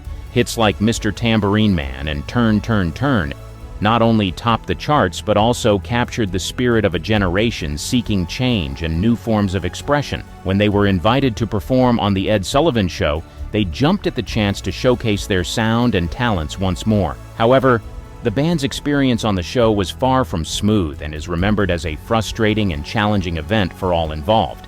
The issues began even before the cameras started rolling, with technical problems and general disorganization setting the stage for a less than stellar performance. One of the most significant issues the Byrds faced was related to the sound system. In the mid-1960s, television studios were not always equipped to handle the unique technical requirements of rock bands, which relied heavily on electric instruments and sophisticated sound setups. The Byrds, with their complex vocal harmonies and Roger McGuinn's distinctive 12-string Rickenbacker guitar, needed precise audio balancing to deliver their signature sound effectively. On the day of their appearance, however, the sound system at The Ed Sullivan Show failed to meet these needs. The band's instruments and vocals were not mixed properly, resulting in a sound that was uneven and poorly balanced. This technical shortcoming was particularly problematic for the Byrds, as their music's intricacies required clarity and precision. The muddled audio detracted from their performance, making it difficult for the television audience to appreciate the full depth and quality of their music. Compounding the sound issues was a general sense of disorganization surrounding the band's appearance. This disorganization could have included a range of logistical problems, such as miscommunications about which songs would be performed, unclear timing for their set, or even improper setup of their equipment. Such chaos can be particularly frustrating for musicians who rely on precise coordination and preparation to deliver a polished performance. For the Byrds, who were already dealing with the pressure of performing live on a highly watched television show, these disorganized circumstances only added to the stress. It's likely that the band felt unprepared and unable to present their best work, which would naturally lead to dissatisfaction and tension. The difficulties did not end with technical and logistical issues. There was also friction between the band and Ed Sullivan, as well as the show's producers. The Ed Sullivan Show was known for its conservative and family-friendly approach, aiming to cater to a broad audience. Sullivan himself was a somewhat rigid figure, with a specific vision for how acts should present themselves on his stage. This approach often clashed with the more relaxed and rebellious attitudes of rock bands like the Byrds. Sullivan and his team had high expectations for professionalism and decorum, expecting performers to adhere closely to planned schedules and scripts. Any deviation, whether due to technical hiccups or differences in style, could be seen as unprofessional or disrespectful. For the Byrds, who embodied a counter-cultural ethos and were part of a movement that often challenged traditional norms, this environment may have felt restrictive and stifling. The band's perceived attitude and the less-than-ideal conditions of their performance might have led Sullivan and his producers to view them as difficult or uncooperative. The technical problems, combined with any potential differences in demeanor or expectations, created a situation where neither side was particularly pleased with the outcome. The aftermath of the Byrds' appearance on The Ed Sullivan Show was marked by mutual dissatisfaction. The band, frustrated by the technical issues and the overall disorganization, likely felt that they had been unable to present themselves in the best light. On the other hand, Sullivan and his team, accustomed to a high standard of polished performances, may have been disappointed by the perceived lack of professionalism or preparation. Elvis Presley, often referred to as the King of Rock and Roll, Elvis Presley was one of the most influential and charismatic performers of the 20th century. His unique blend of rock, country, and rhythm and blues, combined with his dynamic stage presence, made him a sensation across the United States and beyond. However, his rise to fame in the mid-1950s also sparked considerable controversy, particularly concerning his performance style, which included provocative hip movements that some perceived as inappropriate. When Elvis Presley first emerged on the national scene, his performances were characterized by energetic and often suggestive dance moves. His gyrating hips and uninhibited stage presence were unlike anything many American audiences had seen, especially on mainstream television. These movements, paired with his good looks and sultry voice, quickly made him a favorite among teenagers, but raised eyebrows among more conservative viewers, parents, and media critics. The Ed Sullivan Show, known for its family-friendly content, was a major platform for entertainers at the time. Ed Sullivan himself was seen as a gatekeeper of American entertainment standards. He had a reputation for being cautious about the content and performances allowed on his show, seeking to maintain a broad appeal and avoid offending his diverse audience. When Presley was booked to appear on The Ed Sullivan Show, there was a considerable amount of concern and debate about his performance style. Sullivan and his producers were wary of Presley's suggestive hip movements, fearing that they were too provocative and potentially inappropriate for a primetime television audience. The concern was that Presley's physicality, particularly his hip gyrations, might be seen as indecent or too sexual for the era's conservative sensibilities. Despite these reservations, Presley's first appearance on The Ed Sullivan Show. And now, ladies and gentlemen, yes, that's right, Elvis Presley. On September 9, 1956, was a massive success, drawing an estimated 60 million viewers, over 80% of the television audience at the time. However, Sullivan and his producers, likely responding to the initial concerns and some public outcry, decided to implement a specific filming policy for his third appearance on January 6, 1957. During this performance, Sullivan and his team decided to film Elvis Presley from the waist up, effectively censoring his lower body movements. This decision was a direct response to the controversy surrounding his dance style. By focusing the camera only on his upper body, the show aimed to mitigate any perceived indecency while still capitalizing on Presley's immense popularity. This move was a compromise, allowing Presley to perform while addressing the concerns of more conservative viewers and critics. However, Presley did not like that one bit, and felt Sullivan was a bit too serious and harsh on him. He was used to a bit more freedom when he performed on stage, and so the tension between the two was palpable, even during the shooting of the performance. It is no surprise, though, that Elvis, known for being lively and free, and Sullivan, known for being a buttoned-up sticker, would not mix well. The Doors. The Doors were a seminal American rock band of the 1960s, known for their enigmatic frontman Jim Morrison, distinctive sound-blending rock, blues, and psychedelia, as well as their provocative and often poetic lyrics. As one of the most influential and controversial bands of their era, The Doors captured the spirit of the countercultural movement with their music and performances. Their 1967 hit Light My Fire became an anthem of the time, blending Morrison's deep, seductive vocals with Robbie Krieger's iconic guitar riff.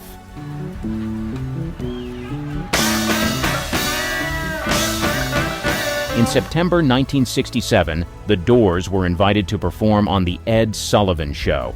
For a band known for pushing boundaries, this appearance was both a significant opportunity and a potential minefield, given the show's conservative standards and broad family audience.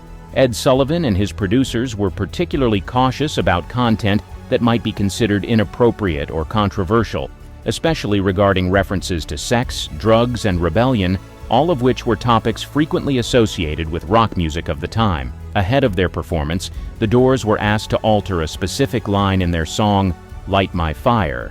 The original lyrics included the phrase, "Girl, we couldn't get much higher," which contained a subtle but clear reference to drug use, particularly in the context of the era's burgeoning counterculture and the increasing prominence of psychedelic substances. The show's producers, aiming to avoid any potential controversy, requested that Morrison sing "Girl, we couldn't get much better" instead. This change was intended to eliminate any reference to drug use and ensure that the performance adhered to the network's standards for family-friendly content. The request put the Doors in a challenging position. On the one hand, appearing on The Ed Sullivan Show was a prestigious opportunity that could significantly boost their visibility and mainstream appeal. On the other hand, altering their lyrics meant compromising their artistic integrity, a core value for the band and especially for Morrison, who was known for his poetic approach to songwriting and his disdain for censorship. When the moment of the live performance arrived, Jim Morrison made a decision that would become iconic. Despite the prior agreement and the network's request, he sang the original lyrics, "Girl, we couldn't get much higher." Yeah, we couldn't get much higher. This defiant act was subtle, just a single word change, but its implications were significant. By choosing to sing the unaltered line, Morrison and the Doors stood firm on their artistic expression, even in the face of potential backlash from one of the most influential figures in television.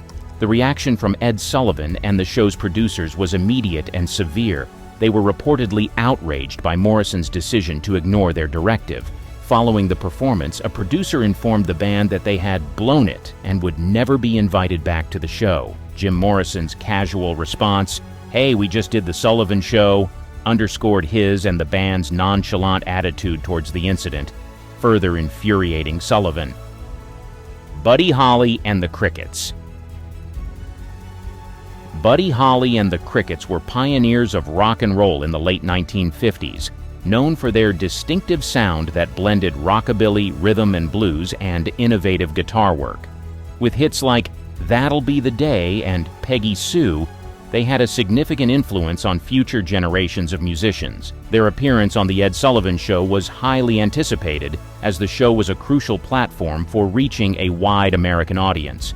However, their experience on the show was marred by a series of misunderstandings and technical issues, leading to a tense and memorable interaction with Ed Sullivan himself. From the outset, Buddy Holly and the Crickets faced technical difficulties that hampered their performance.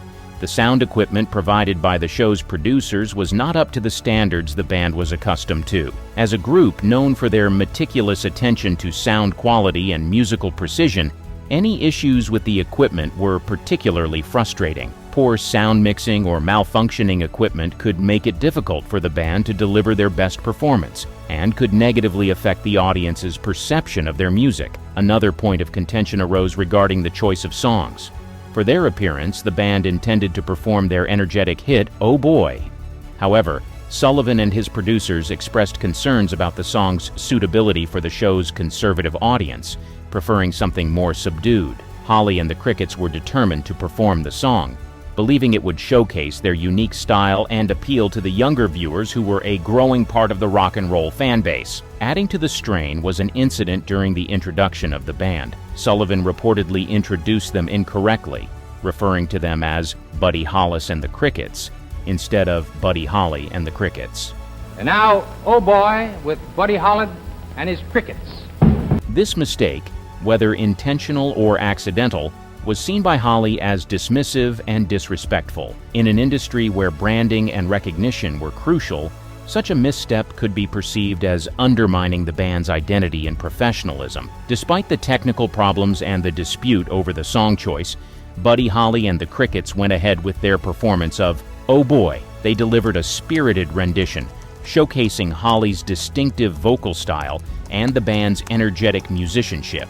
However, the performance did not go smoothly due to the ongoing issues with sound equipment, and Holly was visibly frustrated by the situation. After the performance, Sullivan reportedly approached Holly with a pointed remark.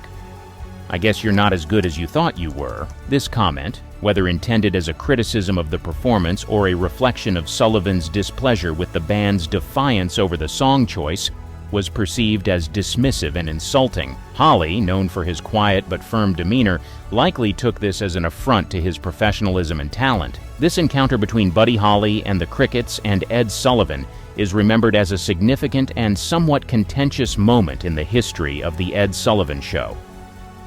The Rolling Stones.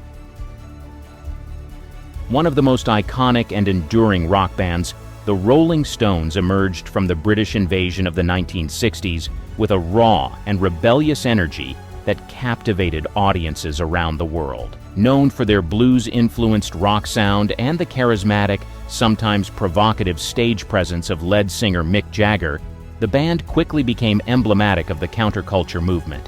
When they were invited to perform on The Ed Sullivan Show, it was both a major opportunity and a potential clash of values. Ed Sullivan, as the host of one of the most popular television shows in America, was very conscious of the image and content presented to his wide, family-oriented audience. The Rolling Stones, with their bad boy image, long hair, and suggestive lyrics, represented a significant departure from the clean-cut and conservative acts Sullivan typically preferred. Sullivan was particularly concerned about the band's song, "Let's Spend the Night Together," which he felt contained suggestive content that was inappropriate for his show's family-friendly format. The lyrics "Let's Spend the Night Together" were seen as overtly suggestive and potentially scandalous, especially in the conservative social climate of the 1960s. To mitigate any controversy, Sullivan and his producers insisted that the Rolling Stones change the lyrics to "Let's Spend Some Time Together."